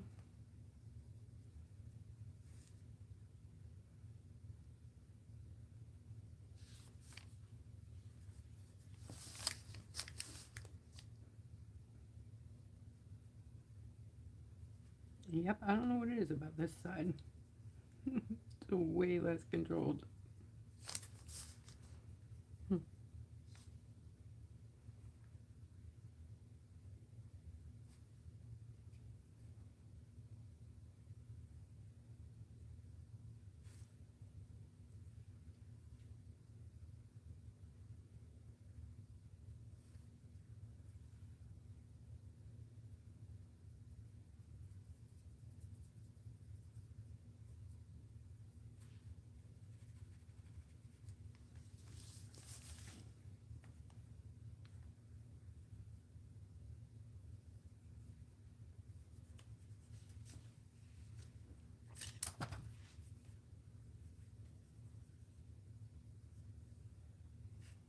Dry brush.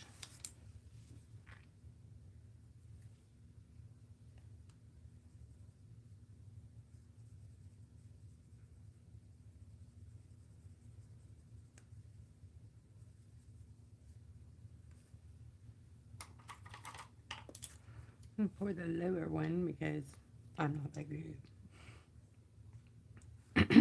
We'll use a liner brush. Details is the details. Yeah, we'll wait for that. Okay, so then I'm going to take some purple.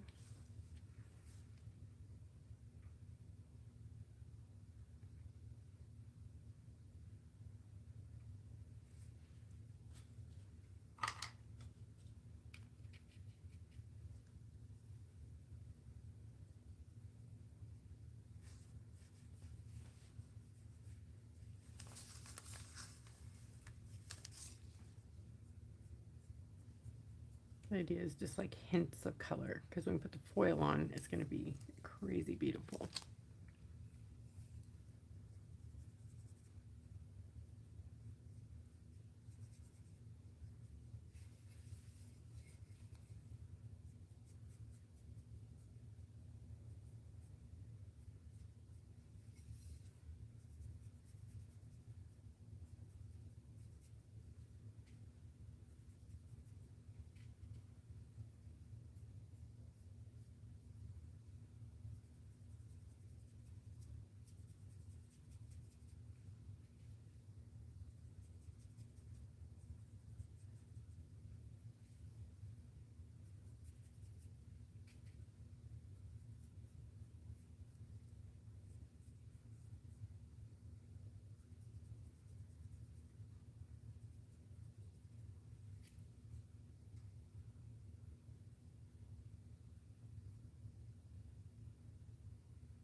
And of course, it kind of has a yellow in there.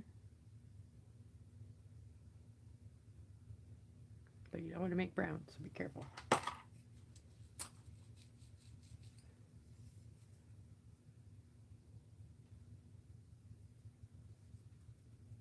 That's good enough. I do want some pink too.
Okay, I think I'm going to quit fussing or I'm going to get myself in trouble.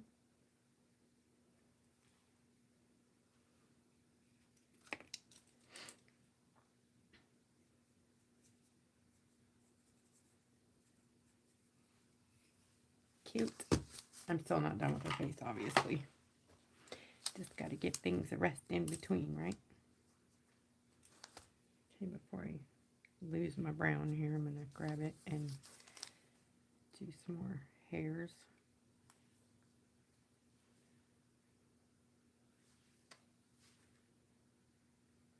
Oops. Oh, man. Well, maybe I can add one here. Yeah, that's not bad, huh? Happy little accidents, right?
Are you guys still awake?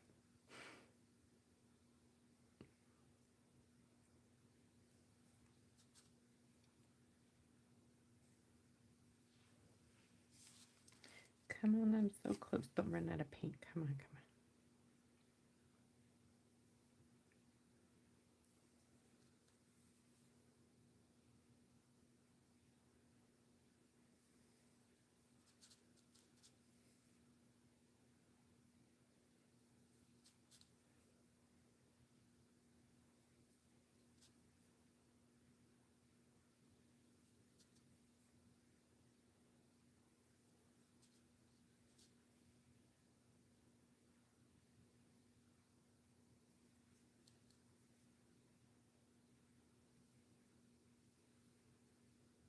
Good enough. I'm good with it. Okay.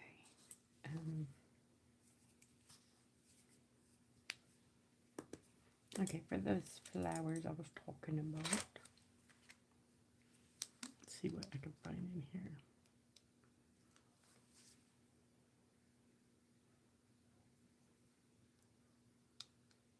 There's an orange one. Yay.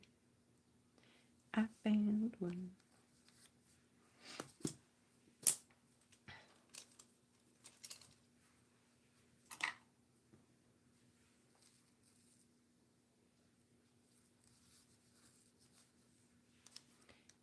So we can do little things like this. To do it though, you need some of the gel or wet paint to make sure that you have like something on your rock, otherwise it just won't stick, you know. Yay, there's one. One little flower. Let's see what else I can do. I see some green one. Ooh, 2 green. 3? How could I get so lucky?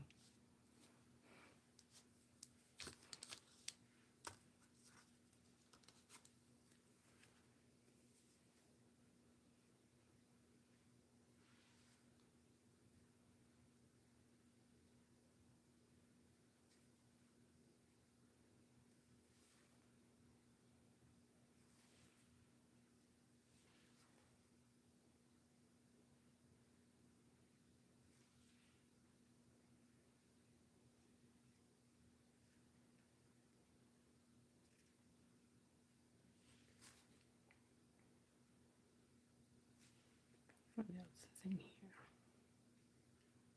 Ooh, I have shamrocks and they're pink. How funny. Yay. That works for me.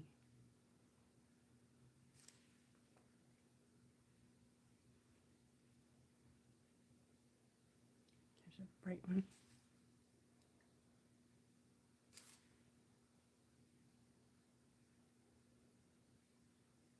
Pink.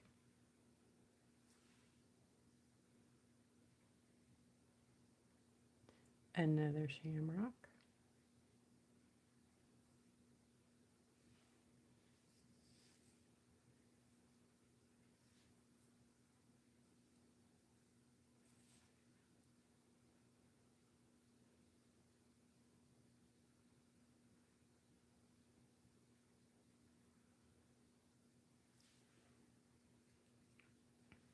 I know there's one. Like, I know I have blue in there somewhere.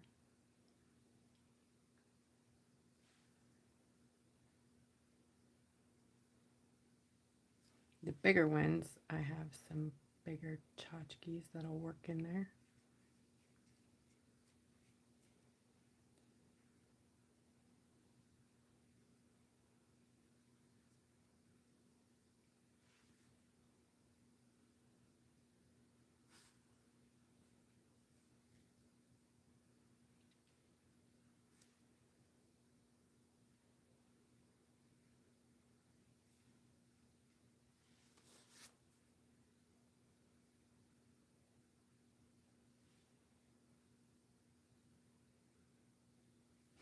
Put a flower there because it was weird.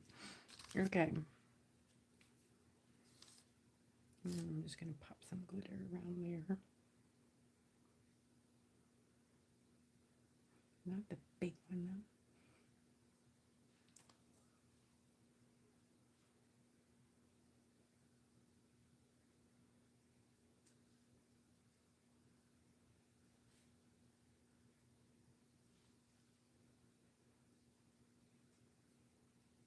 There's pretty, I don't know if you can see this, there's pretty yellow like diamonds in here. They shift, they're like gold, yellow, green.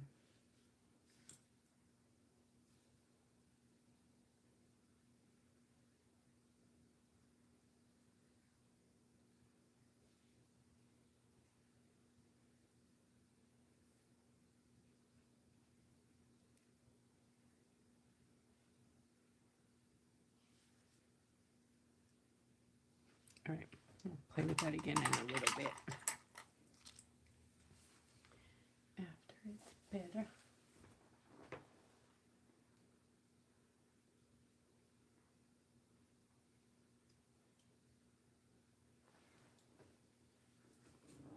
Hi, Sea Cookie. Thank you. Thank you.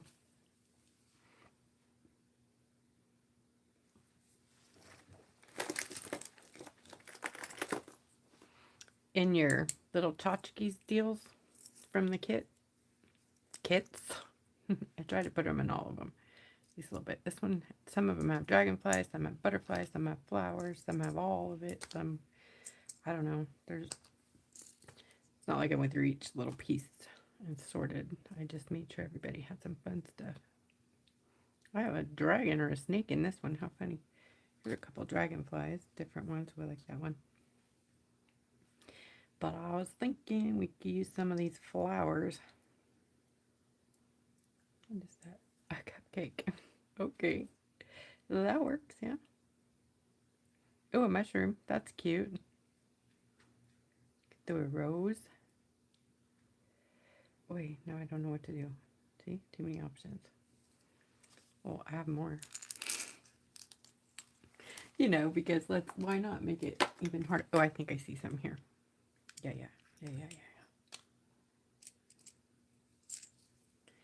Let's see what we got in here.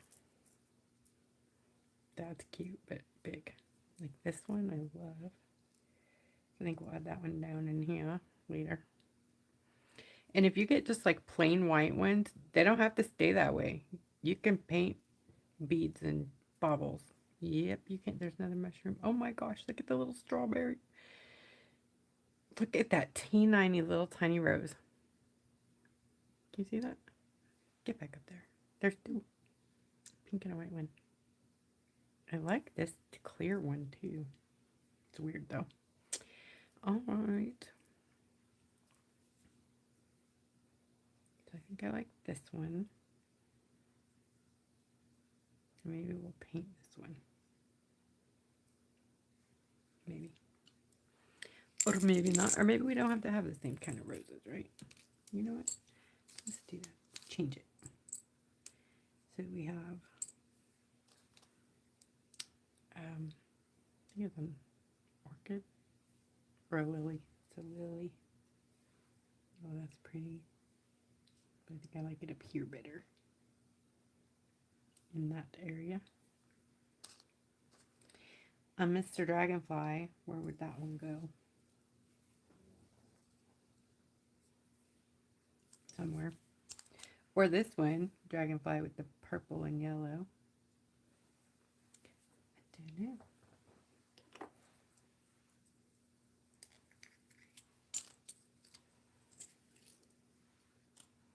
Here's another one. Ooh, that's pretty.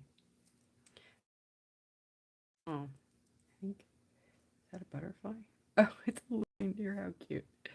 I know it's not Christmas, but still. Oh, look, here's a tulip, I think. That might not work. Oh, here's another one. That one would work. Okay, we'll do tulip on this side.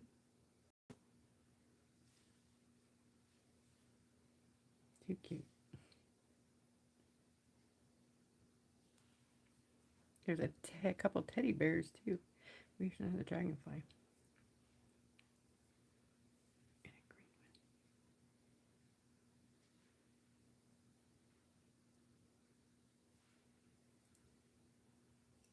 There it is. Look. Oh, thank you guys. So maybe we'll put dragonfly here. Or move this one here and put the dragonfly over here.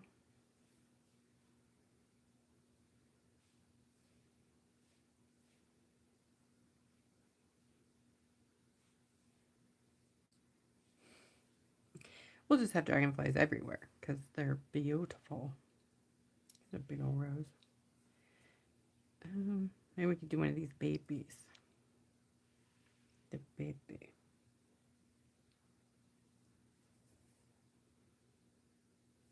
No. Okay, you're out of there. You are going there. What am I putting there? There we go. I'm going to swap. Something like that. I don't know.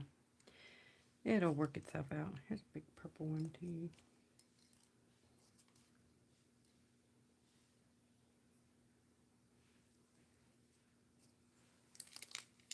Lots of fun stuff to play with in the kits.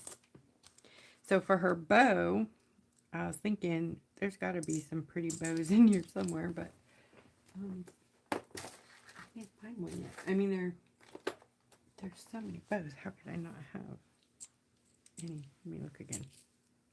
Here's another one. Here's a bow. It's just white, but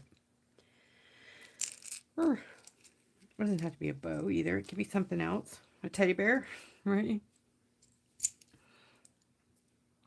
Shoot, it could be a flower. How about that? Why not? She's got shamrocks in her hair. The little buttons. Oh my gosh, they're too cute too, huh?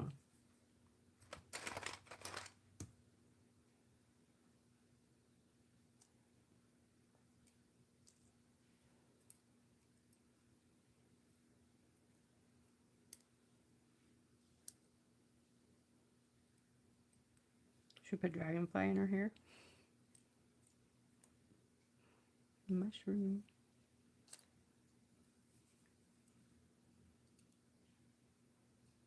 Oh, that's cute, huh?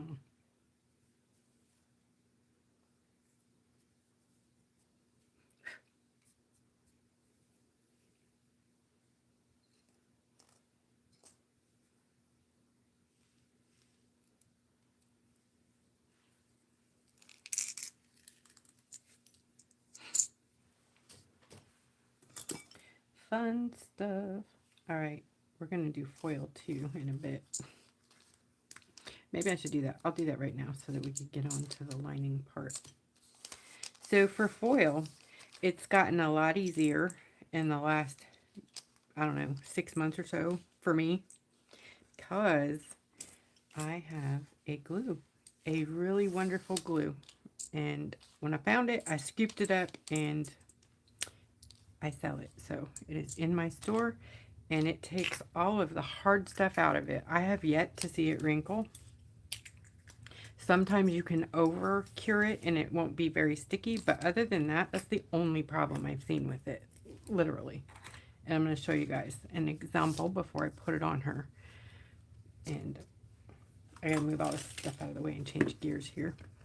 And then we'll come back and do the final lining and stuff. And voila, it should be done. Foil ties things up so nicely. I love that idea too. We'll put the dragonfly there. Ooh, that's cute. A bow on this clover. I like that too. I still gotta touch up a ton of stuff there too. So this is to show you guys some foil. Is there anybody on here who hasn't seen me do foil or hasn't had a chance to look at a tutorial yet? Oh yeah, I forgot about this foil too. I have the shamrock foil. It's so pretty. Sorry, I'm eating chocolate. There's so many different foils that you could use. Like, the sky is the limit. Like, polka dots, stars. hearts and sunflowers, all kinds of different things. I like all this in here. I'm not sure. I was thinking about all over her dress for that. Don't know. I'm gonna have to knock all these things off while we do the foil. But the other stuff's glued down, but that will get in my way. Oh, sorry, you didn't even see that, but whew, I'm hot. Wow, Diane, I didn't know it was around 20 years ago. Holy moly, I used to do nails. I never saw foil. I was in a little town though. Oh, sorry, I need a fan for a minute. Oh, menopause. Hot flush. Break. Sorry, the fan is loud too. I'm sorry. So there's all kinds of fun things you can do with foil. I love this too, the daisy. And then there's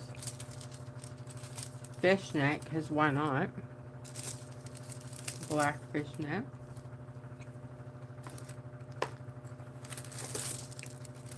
White fishnet.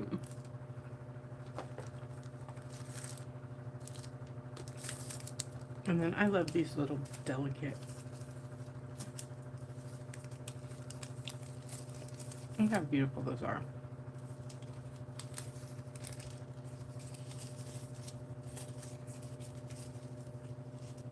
The Victorian lace. I don't think it's in my shop right now because I ran out of a couple of them, so I need to rebundle it so I can put it back in there, what's left. And then there's just some random like flowers and butterflies that'd be perfect, right? Look at this. Oh my goodness, look at that cutie.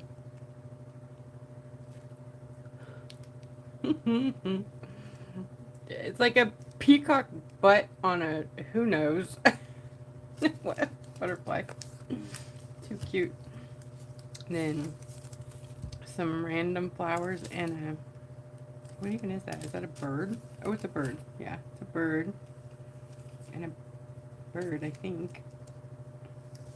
Bird. And some pretty flowers and lace. Some more really pretty. This I love. I don't know that it would work here, but isn't that beautiful?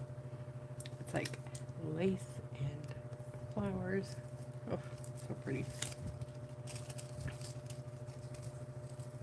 These are so fun for Easter eggs too, when you're doing Easter egg foils.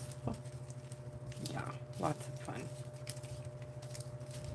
Okay, so let's pick some. Well, let me do the glue real quick. So I'm going to show you, this glue is like, now watch it mess up because I'm all talking. Oh, I gotta get my gloves on. I got to change gears here, sorry. Got a little allergy to this, so you don't want to. Hi, Janine. Hello. Yay, so you get to see it here. All right, gloves going on.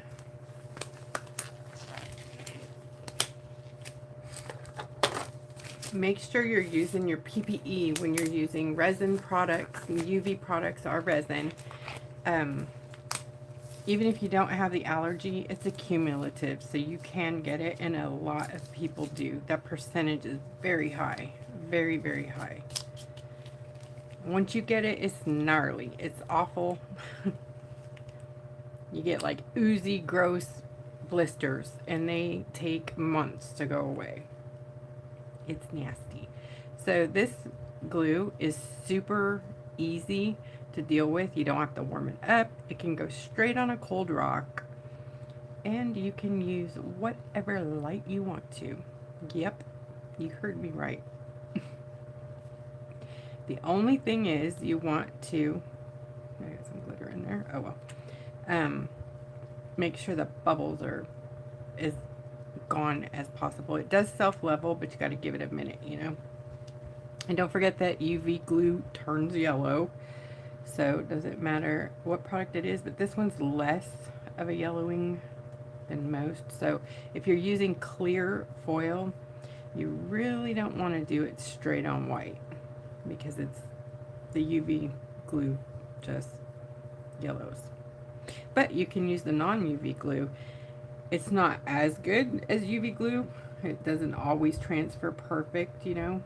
Sometimes you get a lot of blotchy transfer in it. All right, so that's there. Then you torch it just like you would your resin if you're working on resin.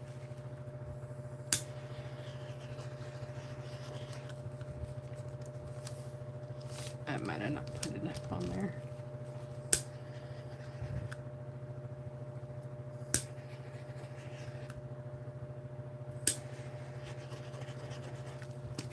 I think I need a little bit more in here. It's gonna be, you don't want like valleys and mountains and valleys. You don't want that.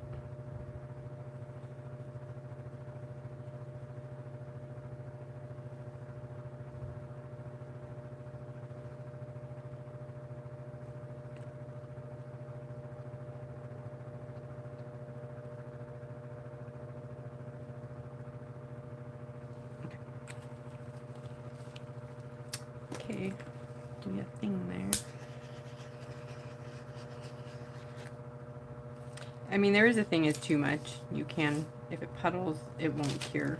So don't be too heavy-handed, but you want it as glossy as possible, like so that it could be nice and glass-like.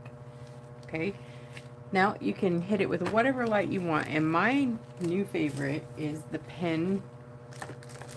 The UV pen light, because it's strong and it cures real fast. See that light on there? Look at that. Do you guys ever see like neon can be a light source? Did you know that? Look at that. There's no light behind it. It's just crazy. It puts out so much light. Look at her, because we use the neons. Look at her glow. Like, hello, I got light bulbs.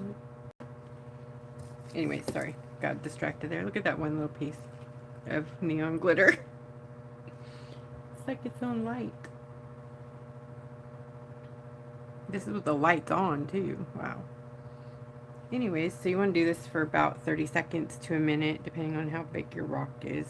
Or you can put this glue in a UV lamp. I have not found this to be true with any other glue. All the other glues always wrinkle. You put it on cold stones, it wrinkles. You hit it with the light too close, it wrinkles. You use anything but a 12 LED UV light on other UV glue, and it's a disaster. So this, look how beautiful. Not a bubble, not a wrinkle, not a dip, nothing. It's perfect. See that? That's like everything you dream of when you're foiling. Hello. Eureka. Okay, so I'm going to do some foils on here so you guys can see what they look like. We're just going to kind of layer them. And if you get it on there and it feels like it's still gooey and wet, just hit it with your light again through the foil. Like that. So what I'm going to do is I'm going to layer them and then pull them off.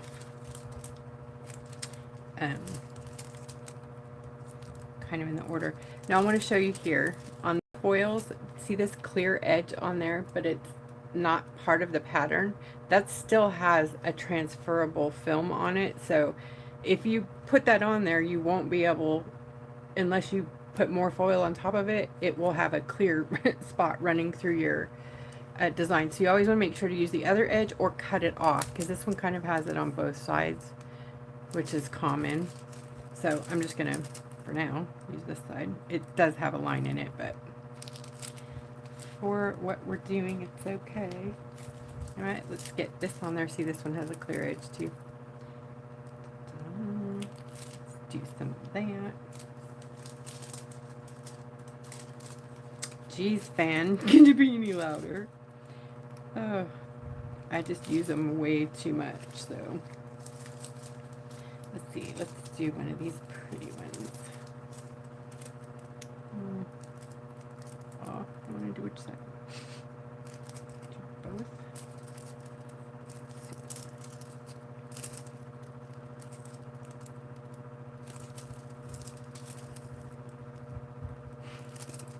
I want to put some more on here, so I'm being stingy.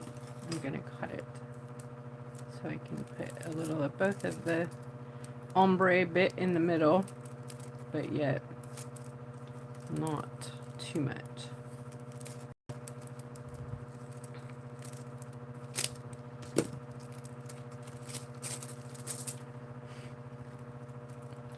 Because I'm crazy like that. Oops, I didn't go quite far enough across. That's okay.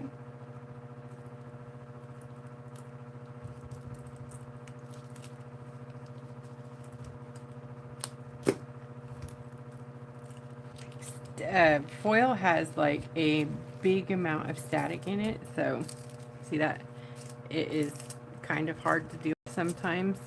Try packaging foil. See, it's like, oh my gosh, everywhere. It's fun. Yeah, I mean it. Come on. Some of them have more static than others, but a grounding mat helps actually, because you can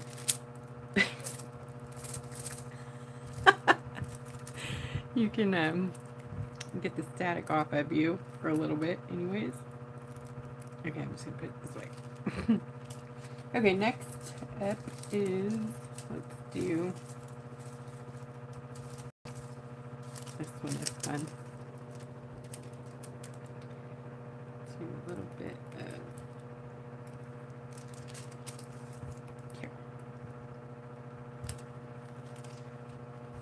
And the last one, we'll do some of the Victorian. See, this one is pretty.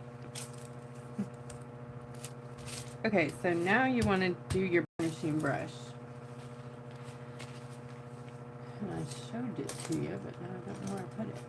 Which you can also use for ink blending and, you know, so on and so forth. So mine are definitely used. So when you burnish, you're basically rubbing the foil down so that there's no air bubbles under it, and then it goes in. Rocks have pores, you know, they're porous, especially if they're not a Santorini or something smooth. So there will be missing foil if you use a rock that has any kind of divot, dip, pore in it. It will not go down in there. So you can do what's called scrubbing with a toothbrush, which I don't have a toothbrush in here, but you can get a toothbrush and then you can just work it down, and that kind of helps for it to go down into the divots. Or you can take a tool, like a dotting tool, and do I even have one around here? Anyways, imagine this is a dotting tool. All right, you're fired. Get out of here. A dotting tool, and then if you have like a little dip right there, you would just like, you know, put it down in there, but you don't want to damage it, so don't like gouge at it. All right, so we're going to take them off in the opposite order. Oops, I'm going to cure this just a little bit 'cause it's gooey. You don't want it to be gooey.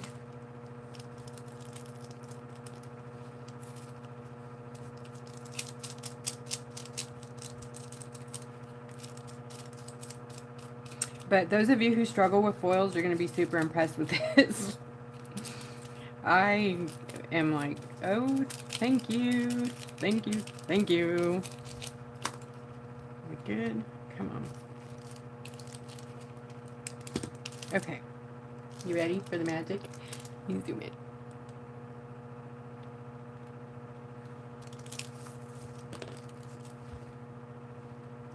There we go. Still not cured, sorry. Hold on. There is a big dip right there. Oops, I didn't know that. You remember the thing I was just telling you about, the dip? There's a big dip. So when you pull up your foil, don't like go fast, because you can lay it back down and get those placed. See, it laid right in there. But look at that, really beautiful. Okay, watch this.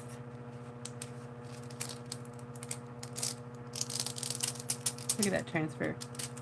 Isn't that pretty? This one is going to be crazy. Yay. Alright, I might get the tweezers on this one. It might live on there. Oh my goodness.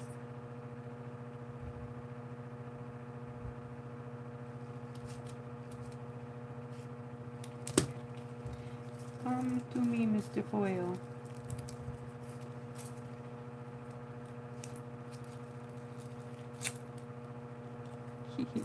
Gosh, still static even after I've removed you. There we go. Pretty. This one in. This, oops. Oh, see, don't go fast. So if you do that, you got to lay it right back down where you pulled it up at, and then burnish. Don't go fast. Don't be me. And then all these dark spots where the foil has been taken off and I laid it back down, it's going to want to stick really bad to the... Come on. I might have over-cured that part. That's what I was talking about. Sometimes you can over-cure this one. But... let's see. Yep. Okay, so that one is over-cured up here, I think. We'll see how this one comes off. Oh no, that one did perfect.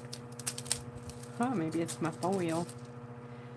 Oh, that's definitely not cured right there. Can you see how wet it is?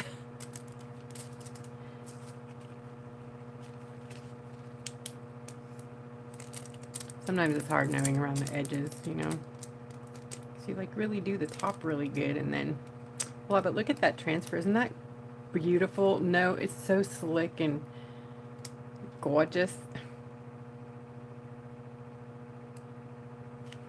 This glue has less of an odor, Phyllis, than any of them. It does, yes, but it's definitely not as bad as the others have been. Other than my yucky spot where it wasn't cured.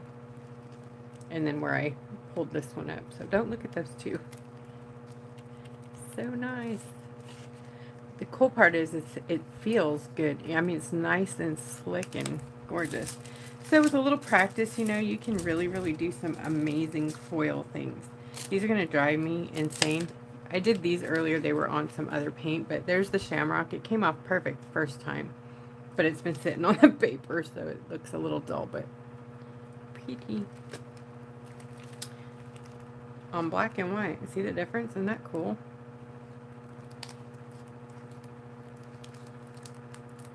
Alright, I gotta zoom out. I keep forgetting I zoomed in.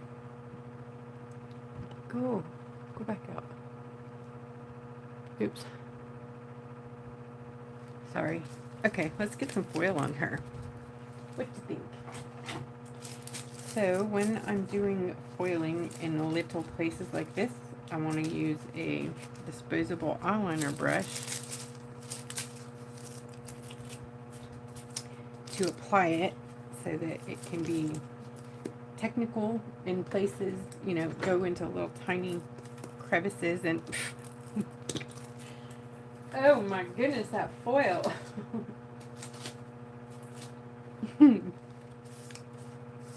Here, we're gonna put some foil on your wings, and I'm gonna use, which I didn't show you these, but I'm gonna use, I think it's oil slick. Yeah, see the oil slick one? Isn't that pretty? You probably can't even see that. Oopsie. Oh no. I think I just went. Sorry. Oh my gosh, I don't even know what I pushed, but it went black. Okay, there we go. Oh, maybe not. Come on. That's weird. There you go. I kind of see it through that. Well, here. It's gonna look.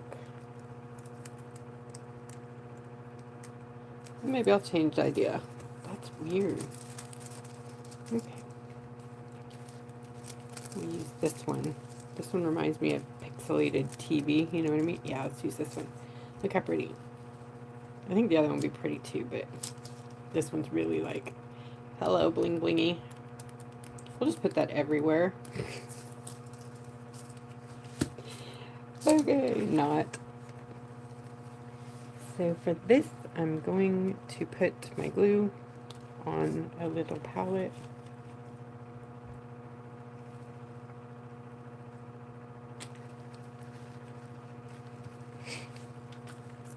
Get my brush. Do not put it in water. Whatever you do, it does have starch in it. When you first get it, just crack it off to the side and dust out the starch that's in there, and then dip in. Do not use it wet because the water will really affect how it works. Okay, and then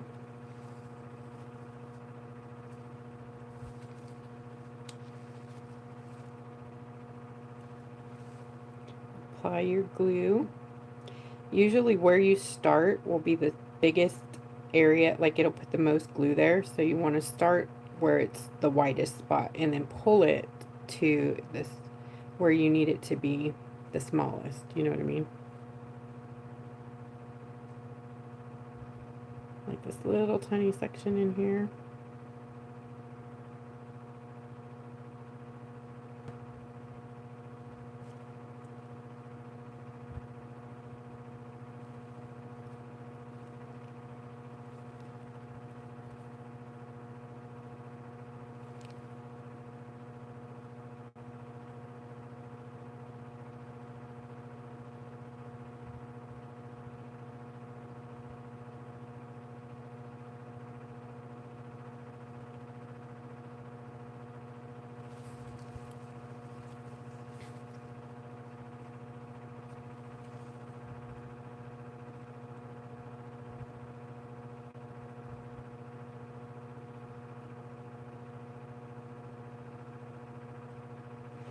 On bigger projects, I will do little tiny sections so that it gives it that defined look and you can see like the veins in there, but this one is kind of too small to do that with.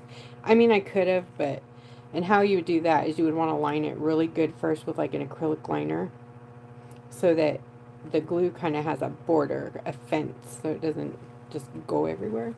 This glue doesn't really travel like that, but if I were to tip it, it could, you know, drip.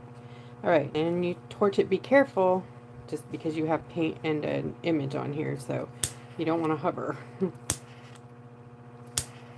Alright, see how it's nice and glossy? You see those bubbles there? We're going to try to get those out. They might not be bubbles, they might be glitter. They're going to live there. Okay, then you're going to cure it. This light is so strong and I love it.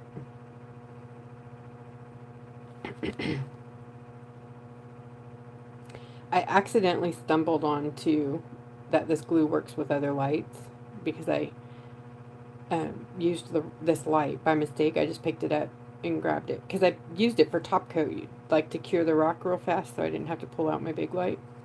And I was like, and then so I tried it in all the lights and it works in all of them and stays perfectly glossy. Nice, right? Alright, so we're going to take a little section. Best to cut your foil before you get it close to your project because of the static, and if you're like me, I have a fan on at all times. So cut it small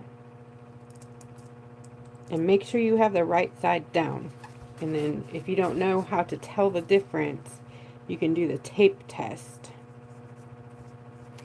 And that is basically applying a piece of tape to your foil to see if that's the side that goes down. If the image comes off on your foil, that side goes on your rock. So I know that this side, because I know what the foil looks like, goes up. So this part goes on my rock. And I'll show you because it's going to see how it comes off on my tape. So you know that's the transfer side, so you want that down. A lot of people want to do it from the top because they think that it's on the top, but it's not. It's on the underside.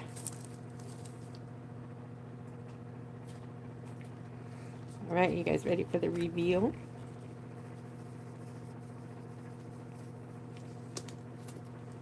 Here we go. Always have some tweezers too. Look at her new beautiful foiled wing. Isn't that beautiful? I mean, it's addicting. I ain't gonna lie. That's how, oops, I got glue everywhere. Oh well. That's how all this started. Foil. Sorry about the bounce. That is the fan. Let me see if I can turn it off after this wing.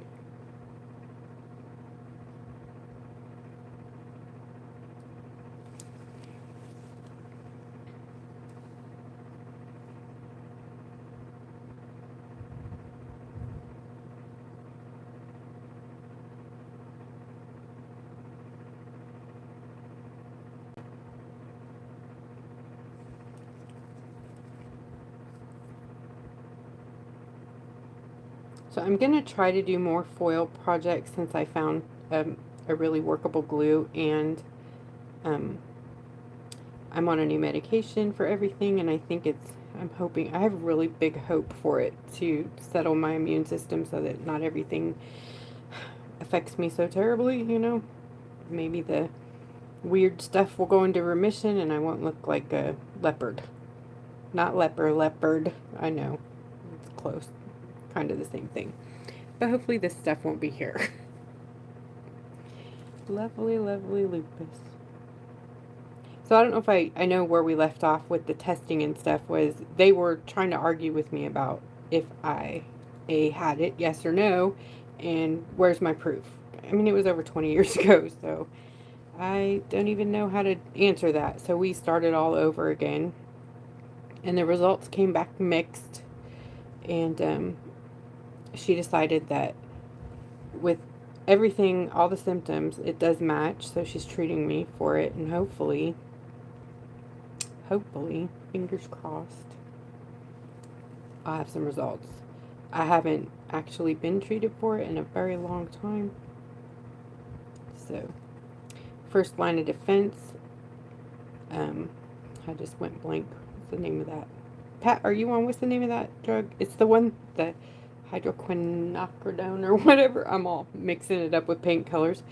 The one they were trying to give people for COVID, but that is the one. Plaquenil. It like really is supposed to be good for making your immune system settle down so you're not always flaring. Okay, I don't recommend for beginners to do all of those at one time like I just did, but we're live, so I'm trying to get through it. Right. Now, when you're curing this, make sure you don't cure your glue pile, or you'll have to get some more glue. And glue's not cheap. Thanks, Jen. Thanks, Diana. Yes, you can refoil. Reglue and refoil. On the clear ones, it's more noticeable, but you can double foil too. That's fun. Say you want like a solid opaque foil on the bottom, like say a metallic orange. And then you want a pattern like this on top of it, but you didn't see one like that, so you can put your orange down and then add glue on top of that and add another foil. You can foil 3-4 times deep, but it does pillow, so you'll get a 3D look. Okay. Now, I'm standing up, so it's kind of weird. Where to put it? Here it is.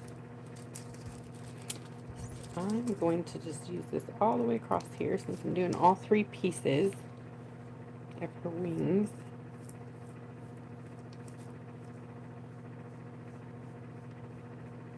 I think what I want on the shamrocks. I feel like I might need a little more, like here.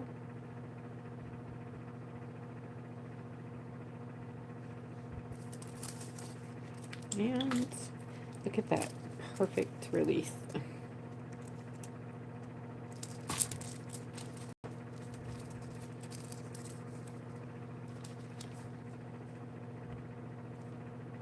You're so pretty, sister. You're so pretty. Oh my gosh. Okay, for her dress, let's do should we do like, trying to, ooh, that'd be cute, huh? Little flowers. Oh, my bad. Sorry. Like, put the flowers on it down there. Wouldn't that be cute? Or butterflies. Or both. Oops, don't get in there. I know. Let's see what else. We could always do the hearts and sunflowers on her dress. Or just a plain floral, like, netting, whatever. Or polka dots, or fishnets, or what do you guys think? What do you think? What do you think? What do you think? Okay, stop. Get off. No. It loves me. Okay. For what? Wait, whoa. What'd you say for what? For what, Wanda? What? What we talking about, Diana? For what? What for what? Let me really confuse you. I'm sorry. What for what? Here's a few more. I love, these two are some of my favorite foils, and they work on everything. This is like a huge fingerprint or wood grain. It's cute. But these, oh my goodness, they work really great for wings too. Or snakes or lizards or whatever. So pretty. For sealing, can you use high gloss varnish over the top of the foils? Yes. Yes, you can. I do recommend that you use a brush on first if you have any other work around it that could bleed. So like for this, definitely spray. Spray, spray, spray. And then you have to let it dry in between. And I do recommend letting it dry overnight just because. But minimally 1 to 2 hours dry time. And I recommend Rust-Oleum 2X matte clear. And don't worry about the matte dulling it, because that will come back and put your gloss on, be it resin or varnish.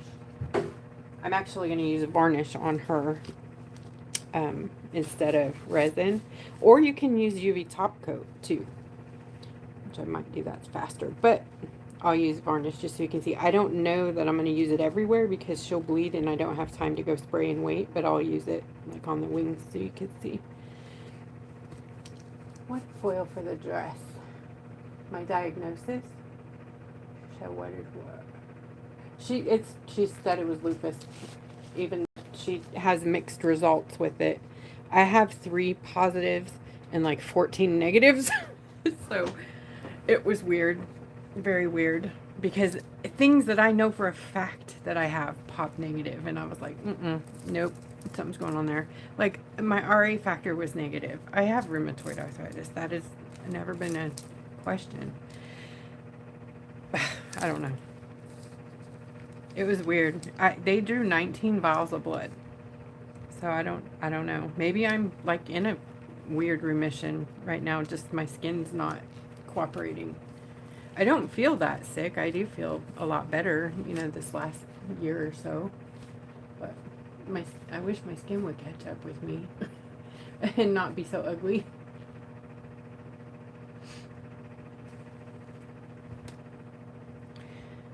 Okay, which one do I want? I think maybe I'm going to go with the first one that I saw. This one here. I'm going to have to doctor it just a bit because I don't know if I want all of these things on there. Maybe.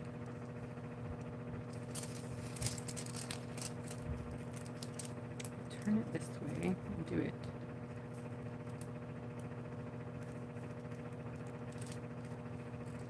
Trying to find the perfect spot to put it on there. Still think it's down here. This is like the perfect one, I think. Yep. I think that's it right there. Yeah, that little section right there. Even though I don't like this little. That's okay. I'll figure it out. So I'm gonna cut it so that I don't mess up my parameters here.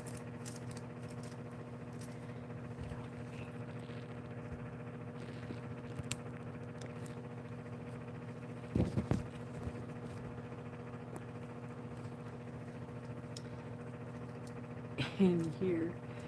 I don't want this little cutie in there. I don't know why, but you don't go with my theme. Sorry, dude. You're cute, but not today. I mean, you're still cute, but you don't get to be in the dress today. So I'm going to put these on the dress. Try to cover up the flowers. Actually, you know what I'm going to do? I'm going to take a couple of paint pens because they dry real fast. I'm going to cheat. Where's they? Okay. Sharpie, Creative, markers to the rescue. I'm going to go ahead and color these flowers in like they are just part of the background. And they'll disappear under the foil.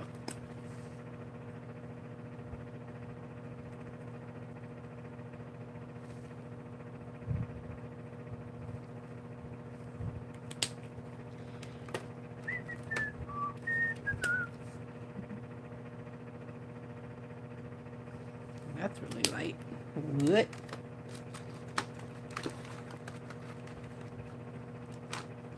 Sorry for the arm. The both arms. Oh, guys. I didn't tell you about those. Look those up. Can we see them? Kind patches. If you're not nice, you can make yourself nice. Just kidding. Well, I don't know if it makes you nice, but it does help you feel better for sure. This one's called Mood Plus, but they have them, they're like supplements, but they're absorbed through your skin. So this one has like 5-HTP, ashwagandha, some other feel-good things, you know, that help you to make dopamine, actually, because I am dopamine depleted all the time. So the feel-good, you know, chemical in your body, when you have none of that, when you don't make that on your own, you have to kind of figure out ways to make your body make it. So these ingredients help you to create dopamine receptors. Obviously, it's not giving you dopamine because that would be illegal, but it helps your body to make more receptors so that you can catch the dopamine that your body's releasing, right? Technical stuff. Just gonna make sure that paint's dry real quick.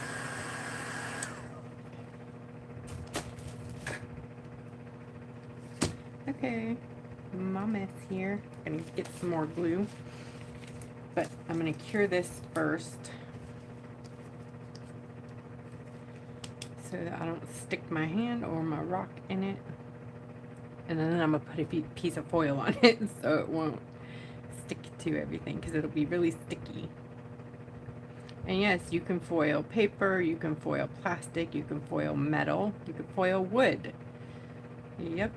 You can even foil leaves. And what was the other weird thing? What did we foil?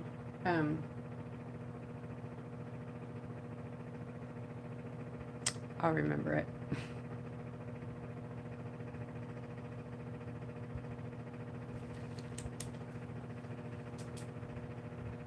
I also cure like my brushes and stuff after I'm done with them. That way, if I accidentally stick my hand in my trash for some reason, it's not going to be a problem. This goes this way. This is such a beautiful foil. It kind of stinks that it didn't. I don't. It probably would have shown up. I just didn't give it a chance. I didn't want to risk it. Okay, not bad.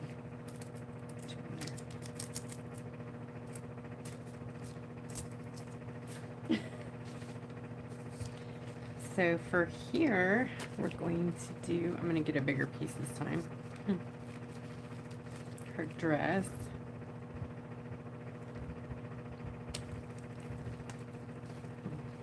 Oh no. I'm gonna have to get a new bottle. I cracked it. Okay.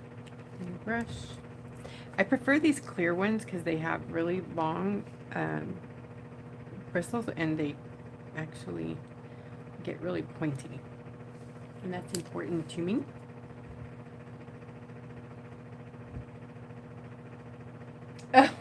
Your kitty kitty. Oh, Lucy. How cute.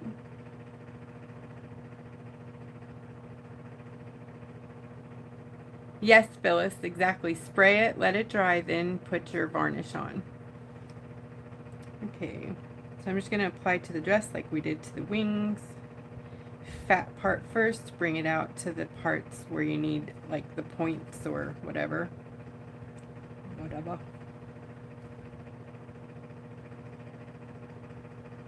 Obviously I didn't do all my details yet, like the lining and stuff, so kind of lost that, but at least you get to see the foil part.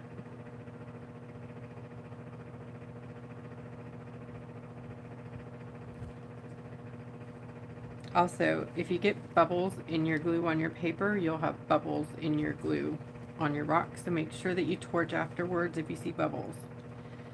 I have lots of bubbles because I'm a fiddler. I go dipping, you know, you don't need to do that. You just need to pick it up. But I think torching is probably the second most important part of foiling. Does anybody know what the first most important part is? Ding, ding, ding. There might be a prize in this for you.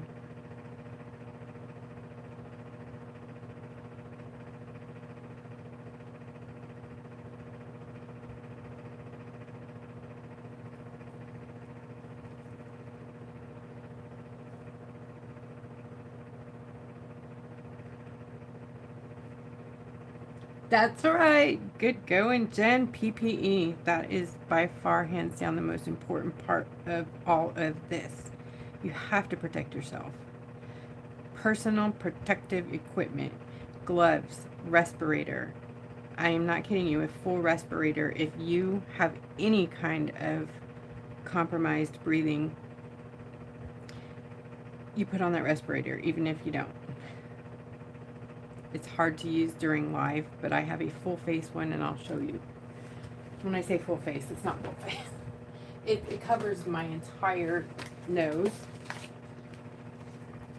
And yes, it has glitter all over it because it protects me from those particles when I'm making paint.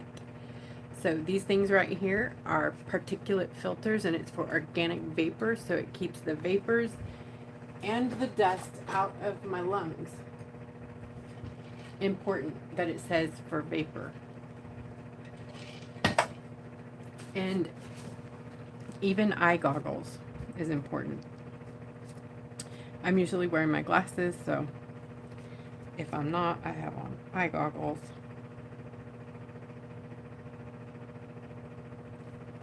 I know a lot of people use it, no gloves, no nothing. They're like, you guys are crazy, there's nothing wrong. You get the allergy, and then some people end up never getting over it. Like, they have damage to their lungs. They have burns, third-degree burns that leave major scars, and it's a nightmare. And there's just no reason when you can protect yourself, right? I'm not saying not to do it because it's really fun, but it's dangerous. There is danger, so you got to be careful and be responsible. And places, I'm so sorry, and they can sue me if they want to, like Art Resin that claim it is not, they lie. They're lying. It is.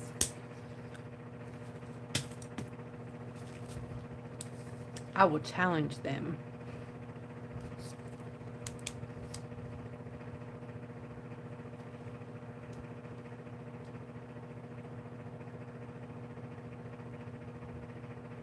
Very good, Deborah. Yep, my husband too. He cannot be, he's in the other room. I have like special air filters in here, and we have one right outside this door, one in the hallway, two down by his room that, you know, filter the air so that they don't get to him. He has asthma, and I would feel like terrible, you know.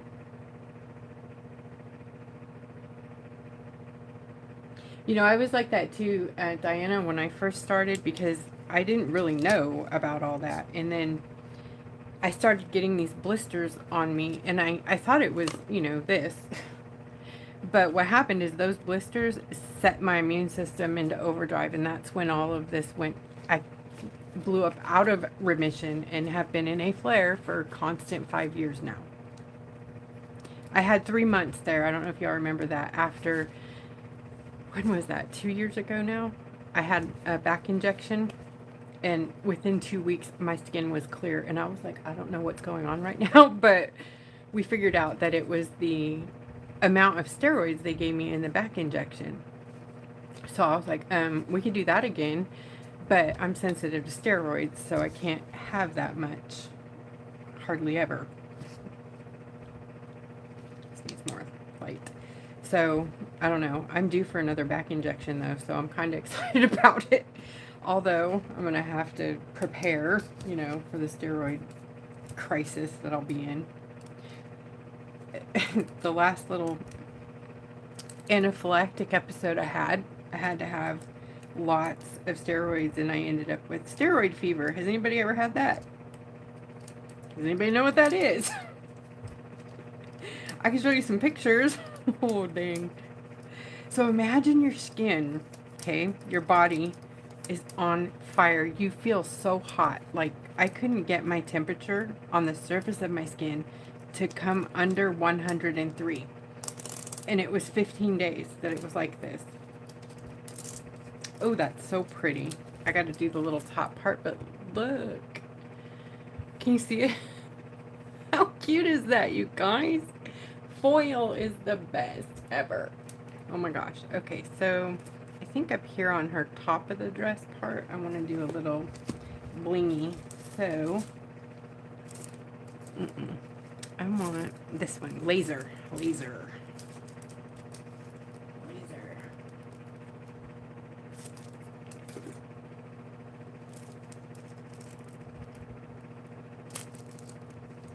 Yep, steroid fever. Well, that was what they called the reaction that I had to the steroids. But the original thing that caused it, we don't know yet.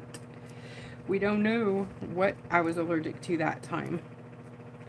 But when I started having the reaction, it started in my feet. I was like sleeping and my feet just felt really funny. I was like, what? I got up and it felt like I was walking on stumps, and they were huge. My feet were like huge, and the bottoms of them had hives on it, and it was causing swelling all around my feet. So I woke up my husband. I think I need to go to the hospital or something. My feet are, I don't know what's wrong. I think I'm having like a reaction, but I couldn't think of what I did other than my socks, you know, but I've been using the same stuff forever. But I was reading, you know, you could get an allergy all of a sudden. So I was like, okay. So the next day I went to the doctor. I didn't go into the emergency room because my breathing was fine and it was just uncomfortable and itchy, but I wasn't, you know, I don't think I was in any danger at that point. Well, it started moving around my body. I got it on my hands on one, and it went one side to the other. So my hand got it, then it went up my arms, my lower lip, and my upper eyebrow, and then my upper lip and my other eyebrow. My whole face didn't do it at once. It went, pictures of this. I looked like Marge Simpson at one point with my top lip all blown out. And then that went down, and then my bottom lip blew out. Like, what was that show with Eddie Murphy? He played the, you know, the scientist doctor. Was it Dr. Doolittle or something like that? Anyways, that he took that. He was an overweight person, and he took that special drug or whatever, and it made him all handsome. But when he was going through he was all blowing up, and it's so funny. I don't know if it's Dr. Doolittle, but that was a funny movie. What should we do on the shamrock? I kind of want to do the shamrocks on the shamrock, but that would be kind of weird looking, huh? Yeah. How about some polka dots or blah, blah. Would that be strange to do? Probably. What do I want to do? Oh, let's do this. I'll just do it in like a...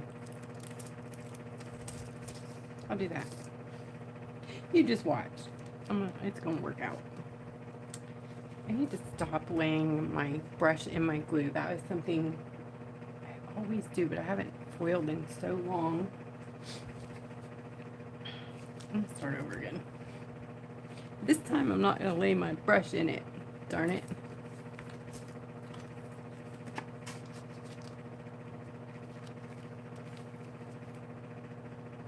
No brush in the glue.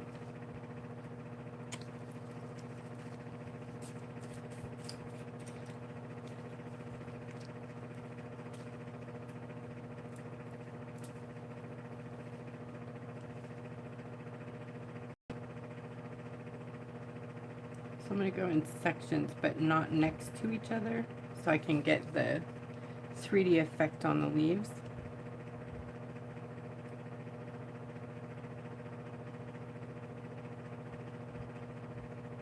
So we're going to do like the 3, and then we'll go back and do the other 3.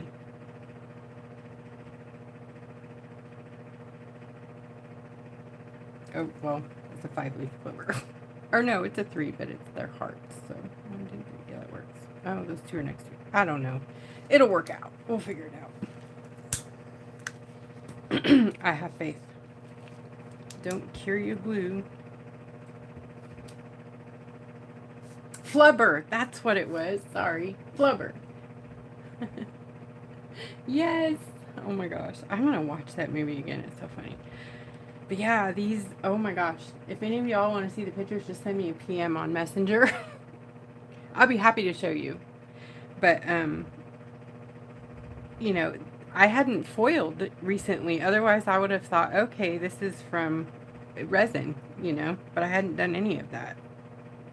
Not within the last, 24 hours. The one thing I did do, though, was take a medication that I'd been on forever. But it was a new lab that I'd never heard of. The pill was a different color, looked different, tasted different. It was a different size. I called the pharmacy even before I took it. I'm like, what? I think y'all gave me the wrong pill. So then they said, they looked it up and they're like, no, it's a different lab. So I was like, okay, popped it, went to bed. It was a blood pressure pill, metoprolol or metoprolol. Anyway, so we decided after all this happened that I'm not going to take that anymore, period, because we don't know. And then, what was the other thing that we decided? I can't remember. Oh, the lights in my house. My doctor thought that it might have been because I have a major light sensitivity, so I changed out all my light bulbs to UV, which I think, or LED, which I think is now causing my eyes trouble. So I don't know. If it's not one thing, it's another, right? I'm generally not this fragile. Did I cure it already? I'm gonna, just in case. I need to quit talking and get working, right? Sorry. Okay. So I want to do it in this direction, and then the other one, we'll flip it and go the other way. That way they're not all laying the same way.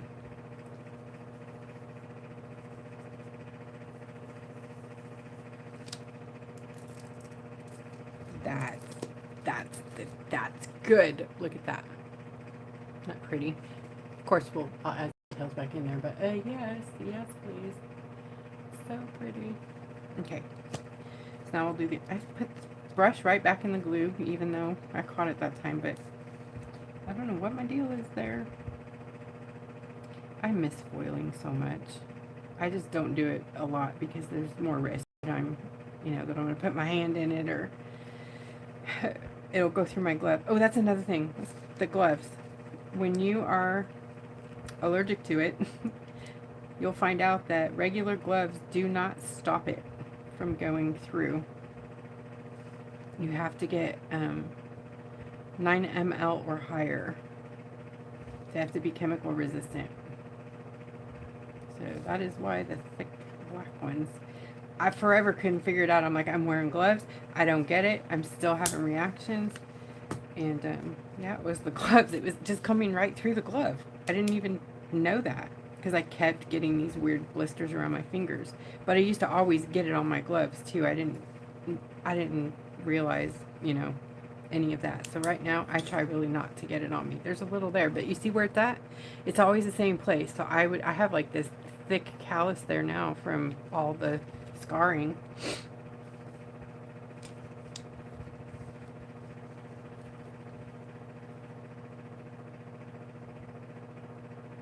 Well, it was Eddie Murphy, so, huh? Professor. Nutty Professor. That's what it was. Nutty Professor. Sorry. Well, Dr. Doolittle. He was that too, huh? Right? Oh my gosh. Well, Flubber was a good one too. Oh, I miss Robin too. Oh my gosh. Which way did I put this on there? Oopsie. Okay, it was that way. So I'm going to go this way. Yeah.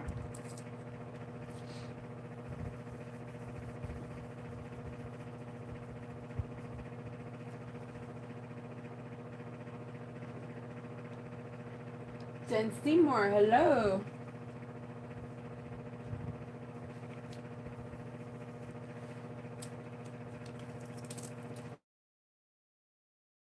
Isn't that cute?